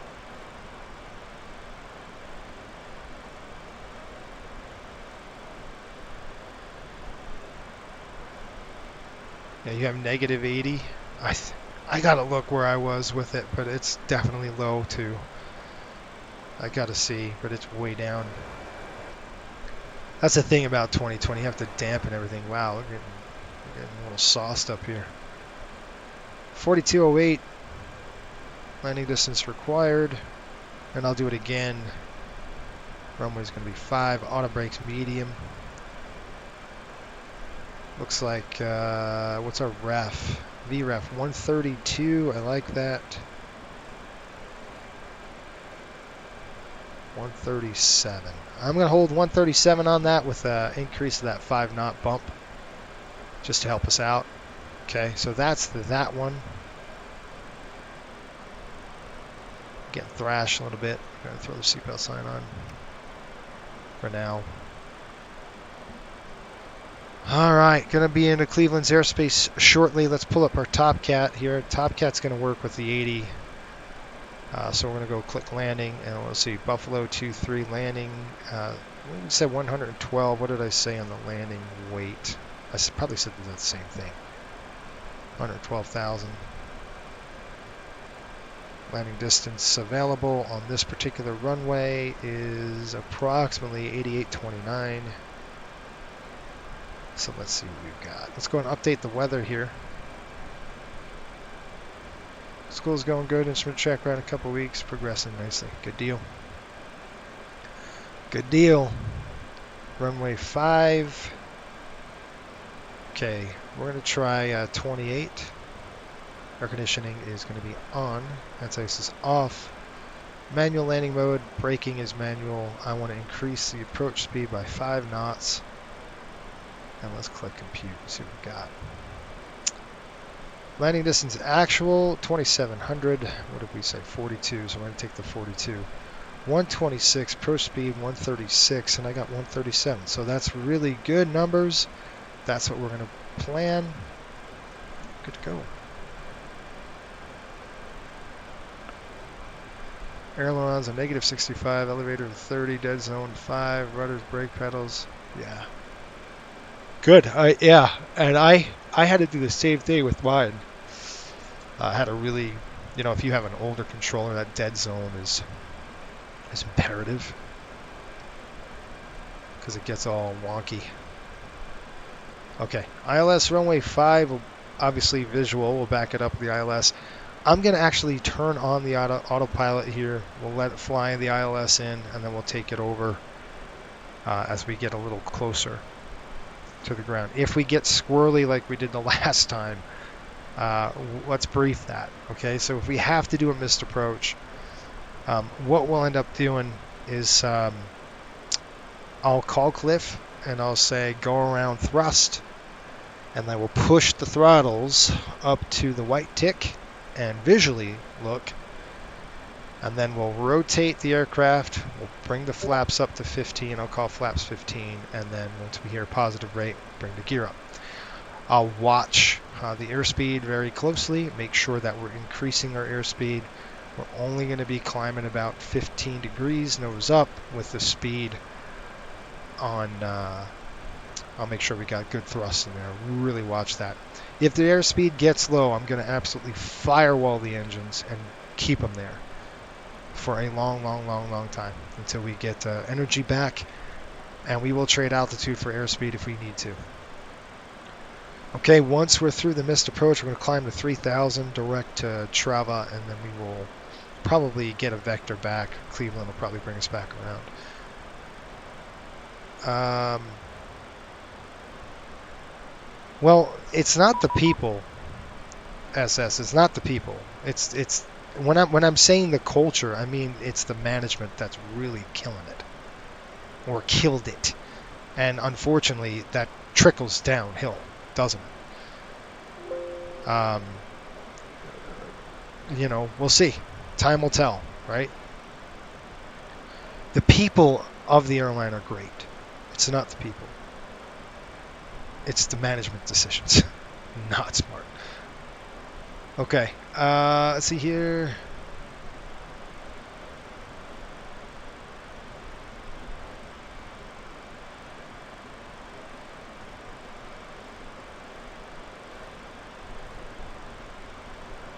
Yeah. All right, we got to call Cleveland 119.875. 119.875. 119.875.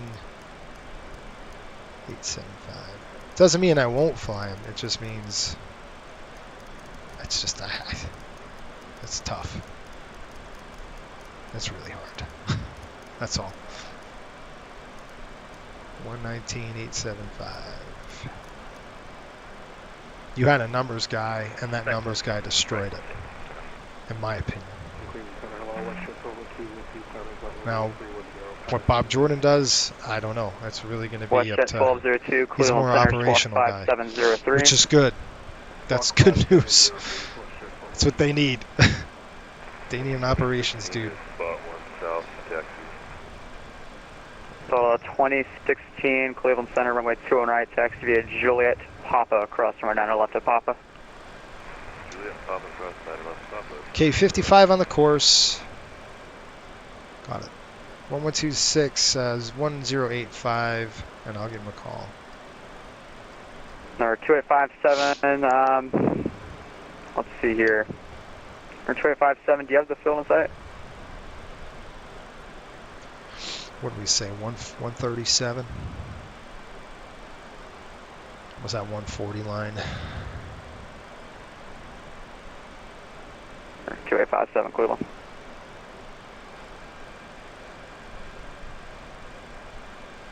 So 2049, radar contact to altitude. 2049, roger, clear, direct Huts, call and maintain flight level 350.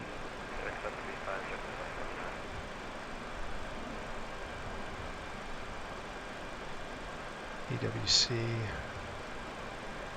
And our 642 Server Bravo, if I didn't already, expect a visual 2 on left. 158. Damage at 104, New York's closed, radar service terminator for exchange crew, takes care and thanks for your help. 82 miles south of Elwood. Unicom, and thanks for controlling and putting up with my SIM issues today. Really appreciate it. Damage at 104. Cleveland Center, November 2857 on final for runway 32. 2857, thank you. The wind calm, runway 32, clear to land. 32 clear to land, November 2857. Yeah. Cleveland Center, Riptide, 5800, flight level 350. About 78 south of Elwood. Riptide, 5800, that's a cool call sign. Radar contact, Dodge Port to flight level 350, hello. That is a cool call sign. And it's a cool livery. Right? Nobody's got a livery as good as this. I'm kidding. It's a nice one. I like it. Cleveland Center, very good morning to you. Golf November Echo, Lima Zulu, Challenger 650, flight level. And it looks great in a 737 too. I love it. Golf November Echo Lima Zulu, Cleveland Center, right. Here it comes. 2049, I thought you were on the complete wrong, Sid. Ignore the direct Huts. Yeah, it's gonna call. Bob Jordan, I heard, is an operational guy, so he's more hands-on, which is good. It's what they need. If that's good, that's what they need. So, it's not me.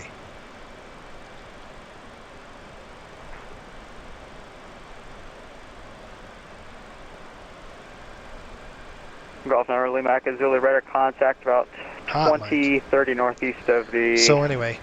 Almere VR, flight level 340, welcome. Warship 1202, radar contact 30 northwest of Geneseo, flight level 280, climb maintain, flight level 310. Are you ready for the approach briefing? Go ahead. All right, the weather in Buffalo is good, folks. We should have, good weather all the way in. Closing at 20 minutes. 20 minutes.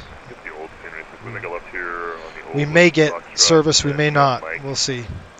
Buffalo right now reporting calm winds. That's fine. 10 miles visibility, a few clouds, just a beautiful day out there. Hold short, runway 9 left. We're planning on flaps 28. Runway's dry. There is snowpack though. Let's see what we got here. Coupled approach, not authorized, so that's why. We can't do a coupled approach.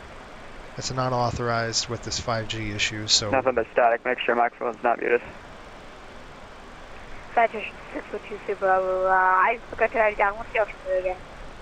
The Metro altimeter 29908. Static. 29908, thanks. Cleveland Center, November 2857, request taxi to parking. 2857, let's see here. We exited fast. Left APU is going to be on after landing. When we left land, on November, cross 28 Center, taxi to the ramp. we'll take, we're just going to roll down the runway, probably get off on Bravo or Victor, back down. We'll go over Foxtrot to Mike into the... 1218 Living Airspace to the east, Boston's closed, radar service terminator for exchange crew. Into the shelter, I believe we're going to shelter. Let me look at the... Let me look at the... what our charter department gave us.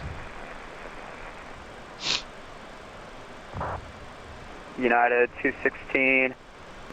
216, runway 5, taxi to Alpha.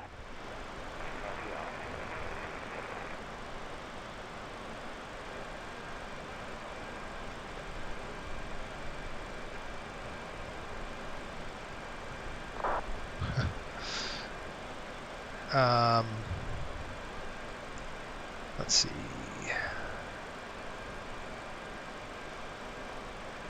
China 8795 Cleveland. Go ahead for 8795. Are you able a slight reroute, just a different transition onto the arrival? Yep, that's fine. Buffalo's going to be signature flight China support. 8795, clear to Cincinnati via direct. Ramp 1 Newcomers is a bound, cargo ramp Tango Whiskey, on the Tigers arrival. So that's where we're going, and then we got Toronto probably later tonight. We'll fly it on Patreon. That's going to be a quick flight. It's like 40 minutes, nothing, up and down. Number 642, Sierra Bravo to Center, maintain 8,000. Down to 0808,000. What's up, Ryan? How are you? Been busy, work as you know, but always trying to catch the streams. American 1173, flight level 310, currently inbound Oakton. American 1173, Cleveland Center, good afternoon. Did you decide when you were planning on flying the next leg? Yeah, I'm probably going to fly this afternoon or this evening. Late, probably at 9 o'clock p.m. my time welcome to Motown Whiskey Juliet 2, they're MC. That's kind of what we'll do, Sean, tonight, but I'll do it on Patreon. Closed radar service terminated, free exchange approved.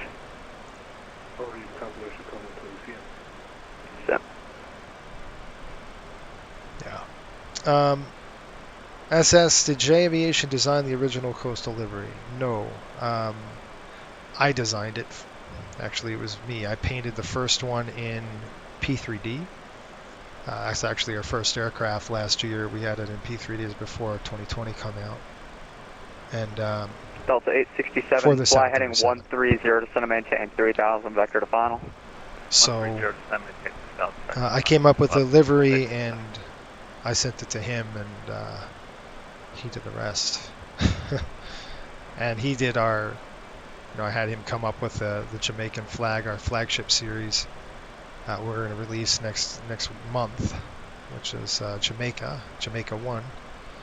We're going to be flying to Jamaica now, so Montego Bay. That's going to be expensive, though. That'll be a really expensive trip. So we'll see how that goes. I'll give it a few months. 216, the wind calm, fly runway heading, runway 5 clear for takeoff. We'll see what goes. Threats. Let's talk about some threats. No weather to speak of. Terrain is not a factor here. Threat could be atmospheric, so we might get a gust of wind or something like that. It might be an unstable approach. So the threat's going to be really coming from within because we can't do an auto-coupled approach. So we're going to have to shut off the dang autopilot for the ILS. So we're just going to have to visually. It's beautiful though, so we'll get a good. Like I said, we'll just keep the throttles at a good pace. I'll try to keep a bug set on an E percenting and just hold that E percenting as best I can. This aircraft's a little different than the 7.3. The 7.3 I know I could go to about 60. 4,000. Citation 520, down to 4,000. Okay.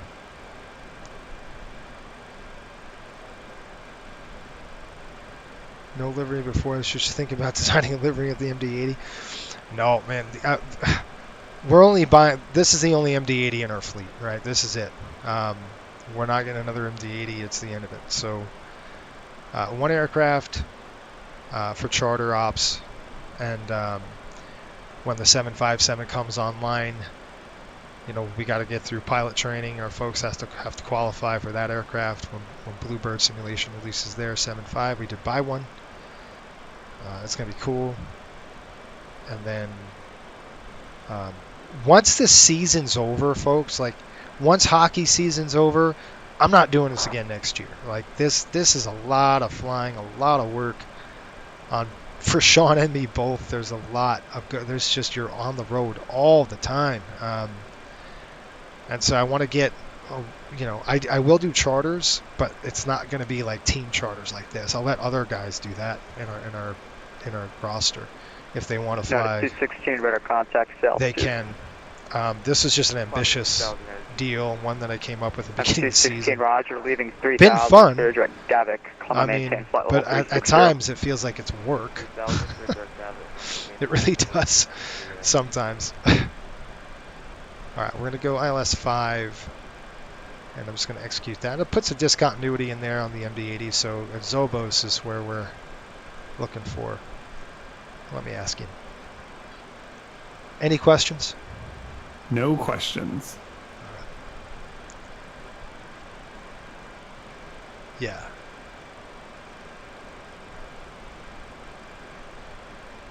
Ryan, I'm doing okay. 16 radar contact cell, dude. 1.5, some of you. Yes. 2016 Roger, clear direct HUTS, call maintain flight level 360. Direct HUTS 360 for 2016. Yeah. Ryan, that video is actually going to be featured in our CQ training this year at Coastal. That was a video. They were landing on. 8795. Yeah, they were landing on. They were landing on 22. They went 22. You be advised. I have circle no to land 1-3. Approved as requested, I suppose. So they actually went circle to land 1-3, and it was very unstable, and they dragged a wingtip across the runway. Sir Bravo, I see you turning there. That's fine. Do you have the field in sight? We do have field. I actually reviewed that. Or correction, or 642 Sir Bravo. I reviewed the accident report, and it was just they declared an emergency after they struck the wing on the ground. And then they turn right, heading 140. They landed LaGuardia. It's like, why would you land LaGuardia? You declared an emergency. Just go to JFK. You get the pavement, land at JFK. You got a lot of pavement there. You just drag the wingtip across the runway, and look, it happens. It could happen to me. It happens to anyone. It's an unstable approach. I saw it. It's one of those videos that again is on our CQ this year for sure. That video is important to review and to go over. They just struck. They went too much of a left turn, and then rolled it hard to the right to get on center line. It was only 10 knot crosswind, and they just dragged a wingtip across them. They ripped the split scimitar winglet off. And that wasn't simulated. That was real. Golf November Echo Limit Zulu, climb maintain flight level 360. Maintain flight level 360. Yeah, that's the exact one. That's the exact one. They it looked like the wing strike, and they did a go around. They did. They struck the wing. They did a go around, and then they declared an emergency. And the pilot said, "I'm just going to get the thing on the ground." Afterwards, so after he declared an emergency, they said, "I'm just landing this thing." Central aircraft Cleveland Center's closing in 10. All right. So you're not going to vector us in, huh? Looks like we're on our own, which is fine. We're getting close, folks. We've got a few more miles, and then we'll start our descent shortly. And remember, I will go stereo cockpit at 10,000. That's going to be one of the new procedures, even when I'm on a stream. So under 10,000, when I'm streaming, you will not hear anything except procedures. Procedural-based stuff. Yep. Yeah, he should have. He just, especially after the wingtip drug on the runway, he should have just, went around, which they did. They should have probably went around earlier. But, yeah, it's just a. Delta 867, turn right, heading 190. And that happened 2016, folks. 190, filling the localizer, Bover. Got top of descent approaching. I don't know if he wants us down there or not. But I'd like to descend shortly. And what was the call sign for that? And then when they landed, the actual airport said, there's debris on the runway. There's debris. You left a wingtip on the runway. He said, "I don't care, I'm landing." That's not good. Let me call Cleveland really quick. Riptide 5800 across rack, out of maintain 11,000. Buffalo altimeter 3009er, landing runway 23. Ooh. Okay, we'll cross rack at 11,000. We'll expect runway 23 for Riptide 5800. Rack at 11,000, folks. There we go. So we're going to go slash 11. Now, I'm not going to really trust the autopilot in this situation, but we're going to go ahead and change this. We're going to go runway 23 now, which is not a big deal. We'll go to legs page, arrivals, ILS 23, and I'm just going to execute that. We're going to go right to the legs page. Trava Roger. is what we want. So 11,000 over rack. We'll start our descent right now. Roger. 867 field Descent about check. 1 o'clock and 10 miles port and start. Yep, Delta 877 on the fog. Fuel quantity. Checked. 867 clear visual approach. Approach briefing. Right, Complete. 22 right, clear to land. Performed. Approach to right. Landing data. Right, Delta Set. 877. Descent check complete. All right, here we go. All right, folks. I'm going to go ahead and go altitude.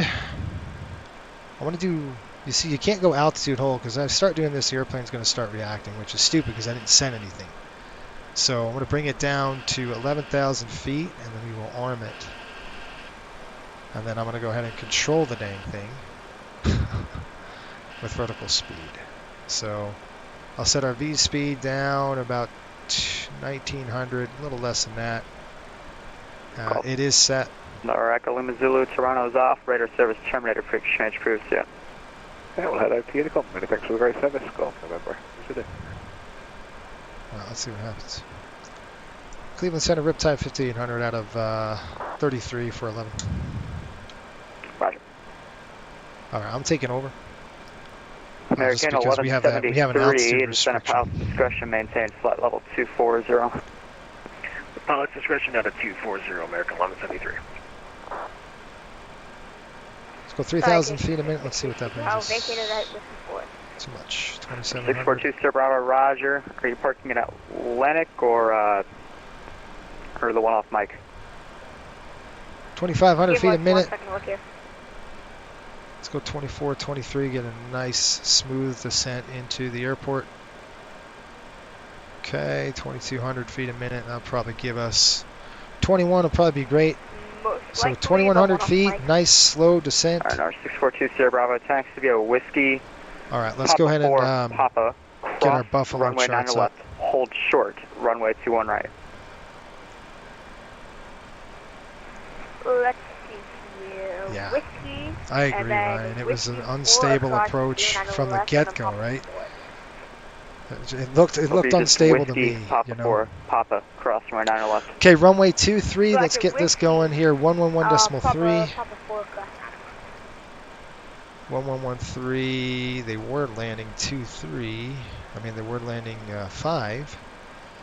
That looks like that's him. It's not. So I'm just going to look at the NOTAMs really quick. I kind of looked at them before, but I want to make sure 1254. Buffalo doesn't have any major issues with runway 23.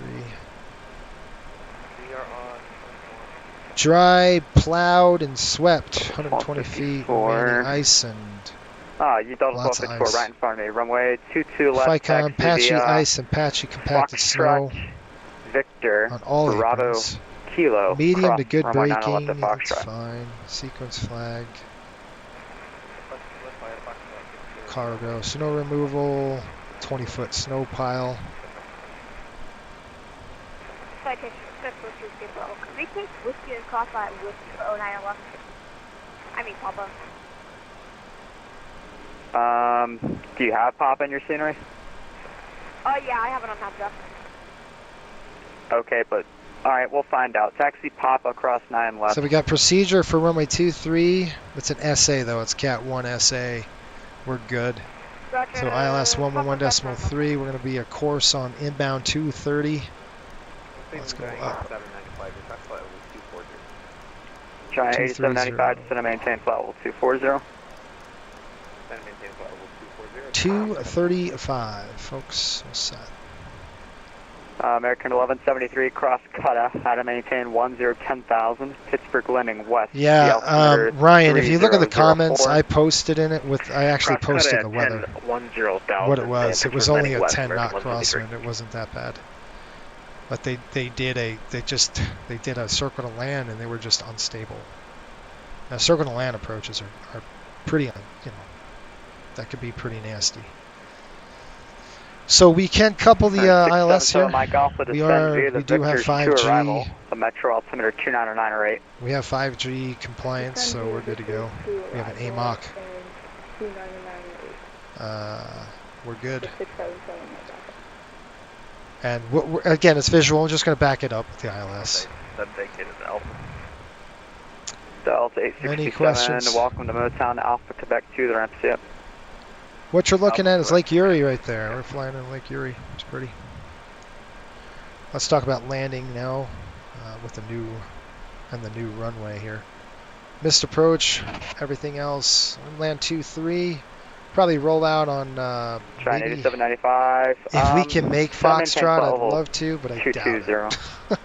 So what we could do is try to get off on Alpha. If we can make Fox, we can make Foxtrot and get off to the right. That would be great. We can turn off to the right to Mike, and then we can taxi onto the shelter ramp, which is going to be over that cargo area, and that's where we can drop the hockey team off. My ground display doesn't show speed, so take that how you will. Alright. VRC does. But no self-respecting person uses VRC for center. Well, I don't have a choice right now. Car won't let me in. I feel bad for you. Thank you. I'm not going to question what just happened. Yeah. That's some kind of a... Zob thing. A what? I'm going to guess X-11.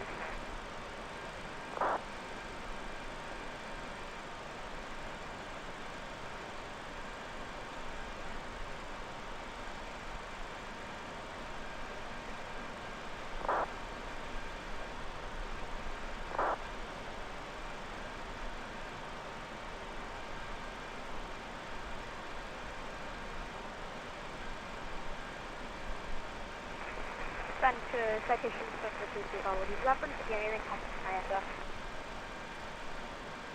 No. Good.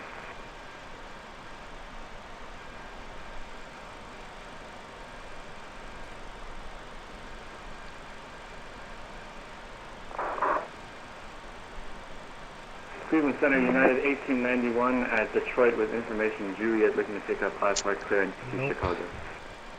United 1891, Cleveland clear to O'Hare, KLM 2 departure, smooth transition as filed, climb via the SID 280 and 10, departure with me, squawk 4130.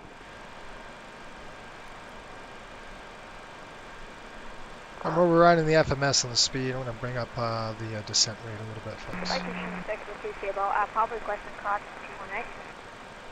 Cross runway to our right, taxi to the right. Alright, there's 20,000. Mike 5, Mike ticket. Delta 2016, Indianapolis 128.22. 2822, we'll see you for 2016. Clear to Chicago via the KLM 2. 235, 111.3, 235, 111.3, Squawk 4130. Can you say the departure frequency? Departures with me and your cruise will be flight level 280.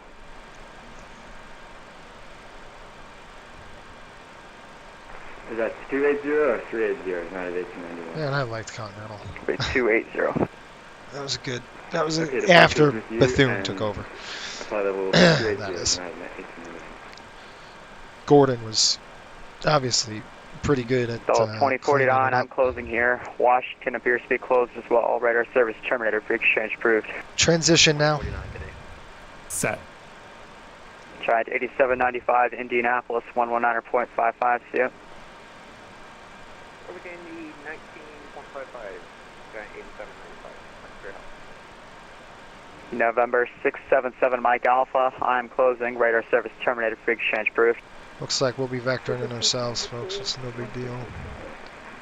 We'll go to Trav at 4,000. Riptide 5800. I'm closing here. Buffalo approach is closed. Radar service terminated. Free exchange approved.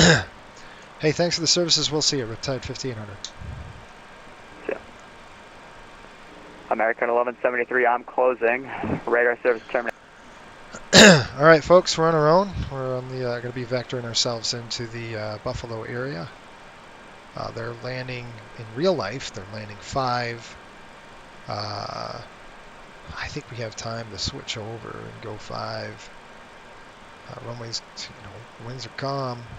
ILS 5 approach is in use. Like, why wouldn't they use 5? What we could do, I don't know if it's going to set us up or not. It's going to be a better taxi time on 2-3. It's just going to be a little less.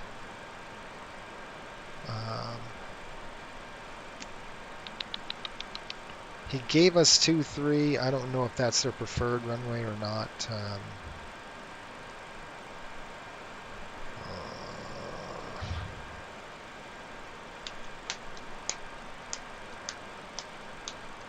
I'm thinking we could just cut over here, hit 5, and then go right in. It's one of those things where you're just like, what do we do?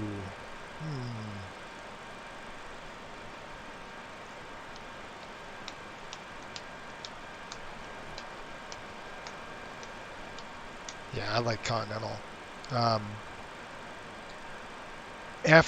Obviously, after the changeover in the 80s, where Gordon took over, Continental really became really good. So we got rank, but I'm thinking if we go to, what do you guys want to do, 5 or do you want to go 2-3? I mean, we could change it over. We won't be too bad on the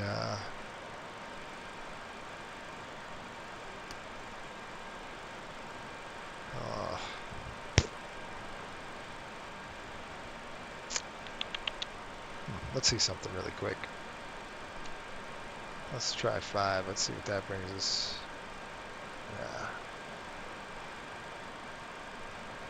Was there anybody on the ground? Out-to capture. I want to see that. Jeffrey says, let's go 5. Well, let's go 5 then. There we go. It's going to help us out. We're going to go 5. We're going to drop down to 4,000 feet at Zobo. So we're going to go ahead right into the descent here. Bring it down to 4,000, arm it. Now I'm going to head down to Zobo, 900 feet a minute. Let's see what we got here. It's 800 feet a minute. Okay, let's push that down about 9,000. Keep on the descent, folks. I got the descent. Okay, that's going to be good right there, 2,100 feet a minute. And I'm going to start slowing the aircraft down with our speed. I'll bring it down to 220. Have to throw the brake in there. Oh, we got plenty of time. Brake's coming in to go 3/4 on the brake. Now that's the speed brake up there. I'm just going a little bit of 3/4. And I'll call for final check. There's 10,000 feet. We're just about 250 on the speed. We'll change it up. There we go. I don't know what happened with the... okay, that's a little too aggressive, so I'm just going to start slowing it down to about 1,600 feet a minute. There we go. And our speed needs to come up. About 240-ish. There we go. That's what I'll hold, about 240 on the speed. We're descending down to 4,000. You could see we're going to be at Zobo at 4. We're going to be perfect.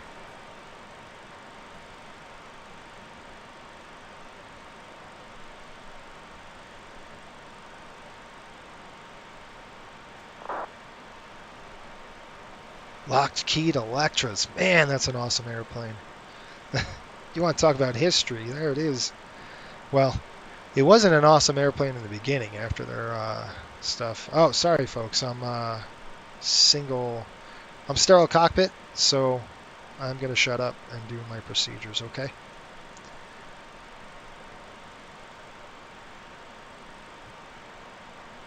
Approach check. Navigation. Set. Approach check completed.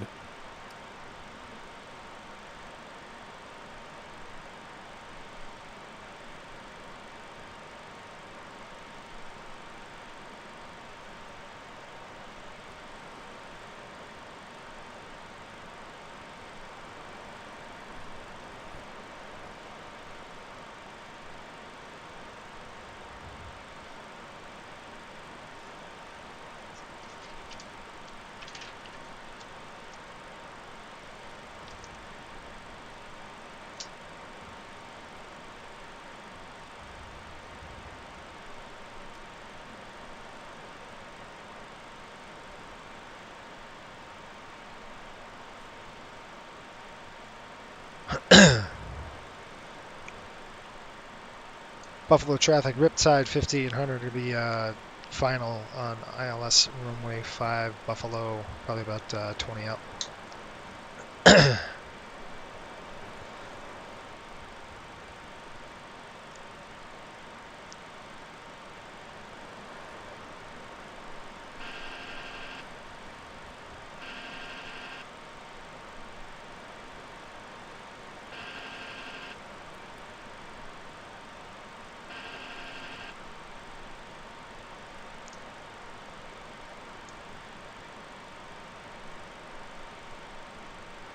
Heading, select.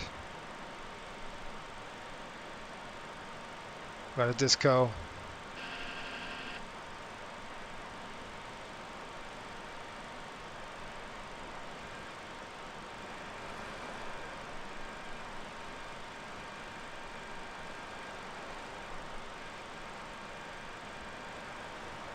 Okay, LS course 108.5.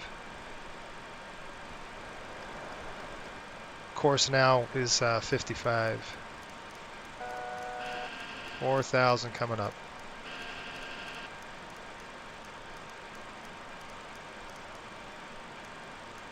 Set. Okay, 1085, that's set in there. 55 on the course. Set. Heading is select. We're headed right to Zobo. 4,000 on the altimeter here. 708 on the landing.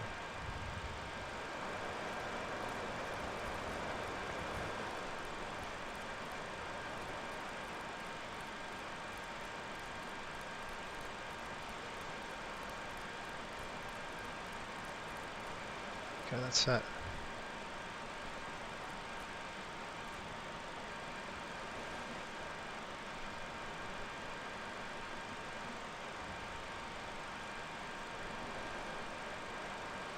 A little bit bumpy here. We're just turning a Zobo.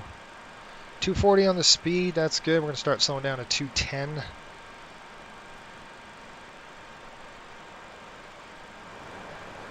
Yeah, it's about 216. So maybe about 220 will come down. 220 on the speed here. Gives a little buffer factor there.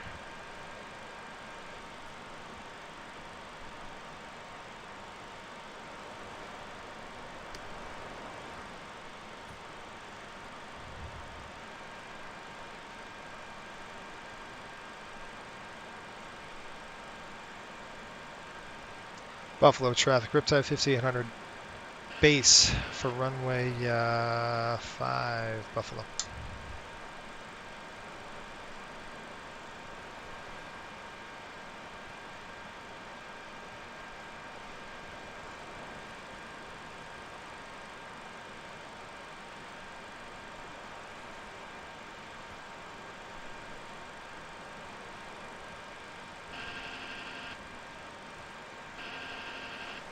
Slats extend. Speed checked. Slats are extended. Slats extended.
Flaps 11.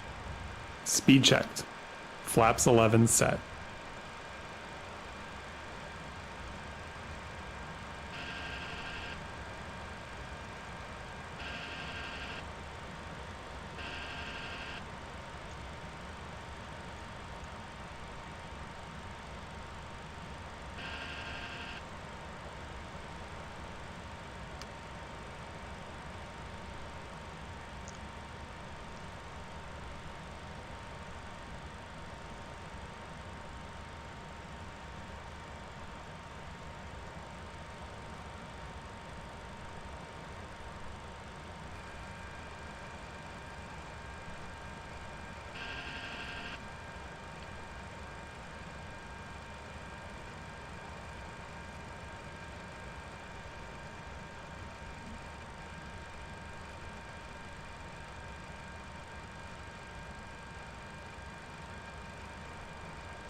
Gear down.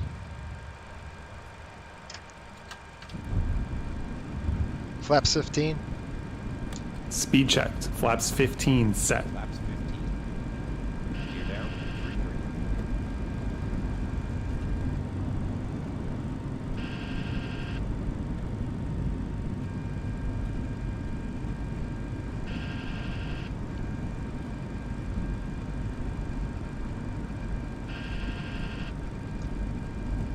Flaps 28. Speed checked. Flaps 28 set. Final check. Flaps 28.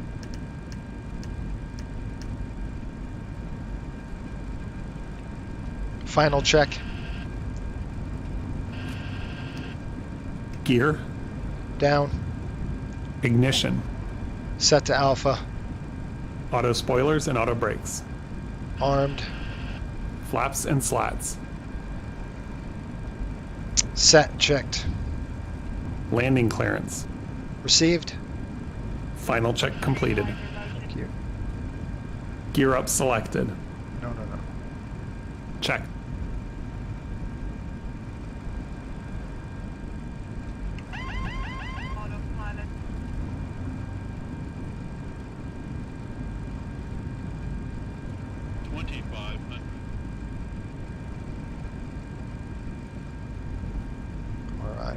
Buffalo traffic, Riptide 1500 on final runway 5, Buffalo.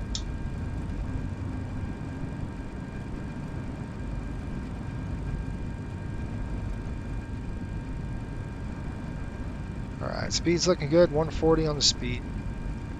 I got the runway visual in sight here. About 47% off N1 is what's giving us a good, about 140 on the speed. That's, we said about 137 on ref, so we're doing pretty good. And that, I'm trimmed out, perfect. Gears down, 3's green. All right. So far, so good. I'll go ahead and take off the auto throttle soon. Just approach altitude would be 3,000 if we need to.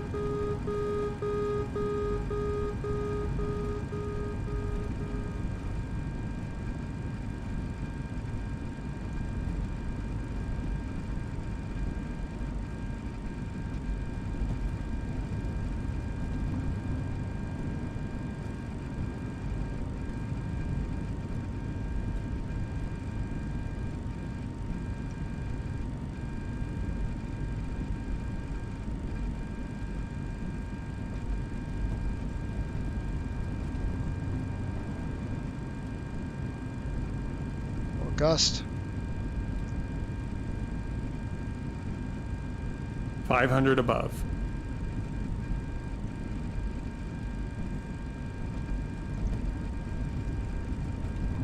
Checked. Okay, here it comes. Auto throttle's off. It's gonna be my plane. 1,000.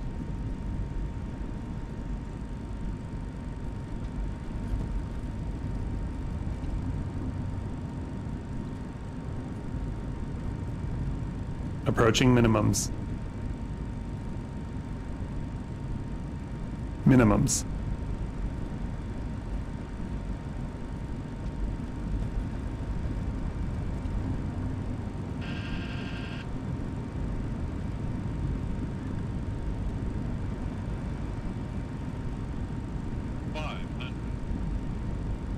Correcting speed. 400. 300.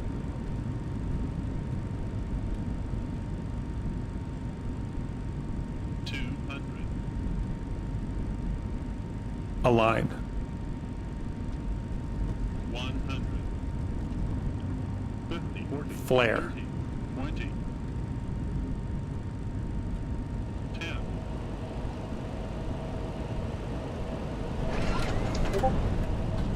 Two in reverse. Spoilers deployed.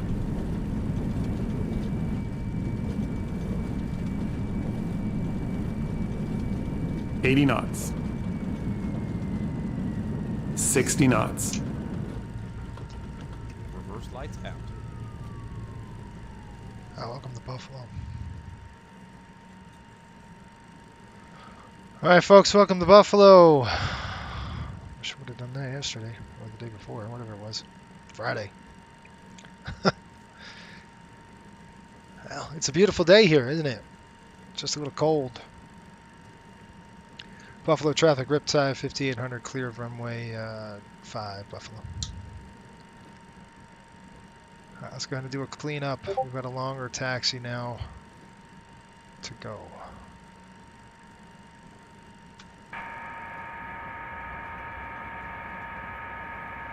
Pretty looking airplane, huh?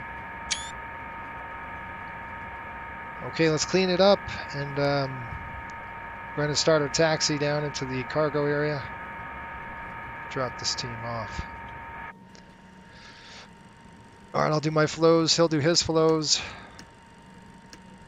Get this thing going. Throttles to idle. How long do you have to cross the runway here? Buffalo traffic, Riptide 5800, crossing 3214, Buffalo.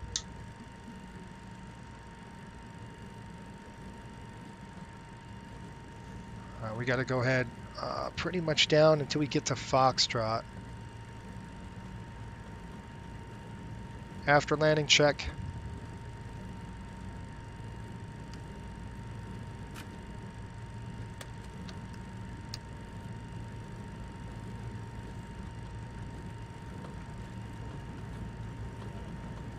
Okay, hold on just a minute. I've got to start. I've got to start.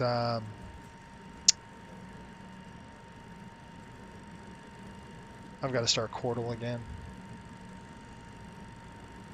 Buffalo traffic, Riptide 5800, crossing runway 523, Buffalo. After landing check completed. This is the conclusion of our flight. Please remain seated with your seatbelts fastened until the captain has turned off the seatbelt sign and the aircraft is parked safely at the gate. It's kind of weird. But we went off on Echo. Should have went off on Fox. No big deal. We'll just taxi over to Fox. We appreciate your business and hope to see you again on Nobody's here. So we'll go down runway. We'll taxi to Mike, and then we should be good to go. Let's go ahead and call him up.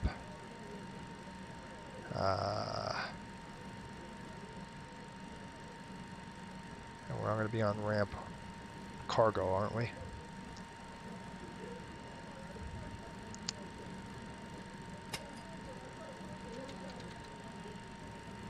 Hold on, airplane. You said cargo ramp, isn't it? Let me go ahead and check that one just really quick again. We're going to go GSX. Let's pull this open. I want to go parking 3. Should be cargo 1. There we go. No. Okay, it's coming up here. I remember last time we landed here, coming in from, I forgot where we came in from, but it's somewhere over here. We'll go ahead and call our flaps up.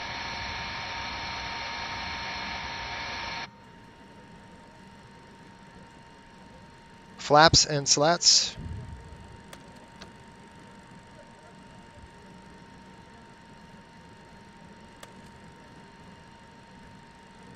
Great landing. Thank you. It was good to get that done and off my shoulder. Let me tell you. It's good to get that monkey off my back. Restore some dang confidence in this airplane and in me. All right, what do we got? They need a plow. Yeah, no joke. Whoa, as we go into the dirt. There it is. I remember this ramp. Except you see like 20-foot snowbanks up here or something. I think the sterile cockpit thing really helps. You know, it really helps. This is kind of obviously for a good reason. But I'm so used to trying to teach and trying to talk. You know, it's probably better just to be silent, to be honest with you. Just making sure you stay focused on the task and that task and landing the aircraft. That's good. It's interesting how, like, you know, short final, it started ballooning on us again. You can see it, like, it's kind of going up. There's no wind. So I'm like, where is this wind? What is going on? Okay, we're going to go over the center line and then turn. This aircraft is an MD-80, so it's very long. Same wheelbase as a DC-10. So, no joke. I was calling me at a bad time. I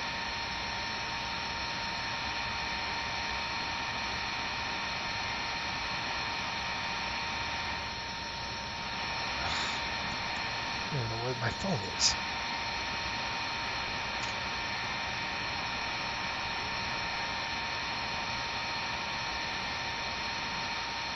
Alright, looks like we're straight ahead. Sean has hooked us up some profiles. We'll go ahead and shut that nose off. We'll plan on flying to Toronto later. I'm sure they flew it at night, so we'll do a simulated night flight tonight. It'll be a little late though, and it'll be for patrons. And then I hope to get the 737 here in a month or two, but this is just the MD-80 is just the charter is just going to sap our time for a little bit until we can figure it out. No. Let's see if I can jam it in there. I guess not.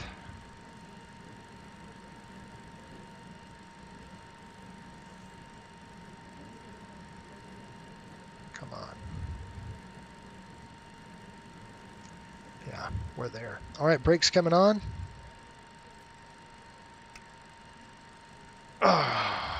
Let's go ahead and shut the engines down here. I want to make sure we've got power on. APU is online. Throw the APU generators. Good. Go ahead and shut off number 1. Good deal. And the collision lights off. I'll throw that. These lights coming off. Wing nacelles are off. Let's do a parking check.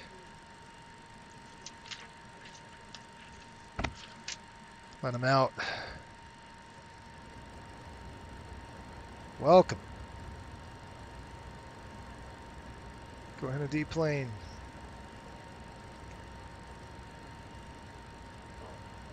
You're right. Yeah, I could do recorded phases of flight for sure. That's probably better. Especially when we're not trying to boarding requested. You know, we're not trying to smash, bend metal. We don't want to do that. So let's not do that. All right, we're here.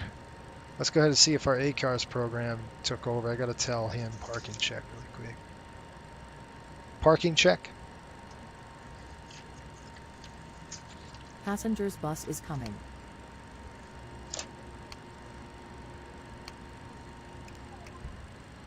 Parking brakes. Set. Flaps and slats. Retracted. APU or external power. On. Established. Fuel levers. Off. Anti-collision. Off. Hydraulic pumps. Off. Seatbelt switch. Off. Ice protection panel. Off. Transponder. Standby. Parking check completed.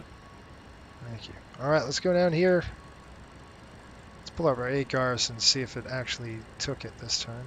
End the flight. File it. And it has been successfully filed. That's in the books. Good. And then we'll just get our fuel numbers in there. 4350 over 4350. Hey, Sean, did they fly this one at night over to Toronto? I think it was a night flight, wasn't it? They played and they flew. Anyway, welcome. We're going to take some pictures here and then we're going to get rolling. It's just such a beautiful day in Buffalo. It really is a nice day.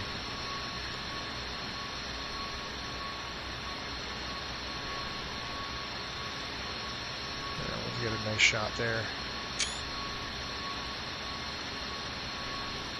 It's cold, but it's pretty.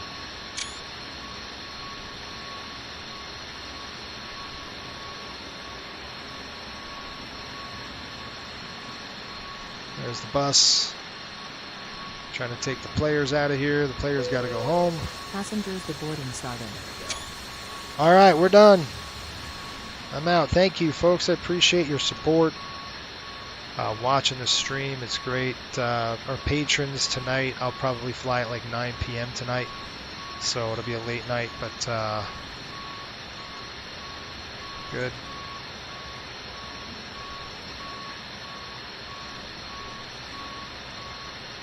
Wait a minute. Don't we fly to, where are we going? Are we going to Toronto or are we going to Montreal? Let's check this out.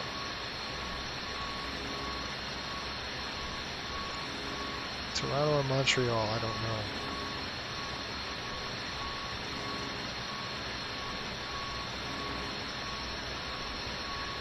Let's see what you got. Oh, they just went Buffalo, Fort Lauderdale.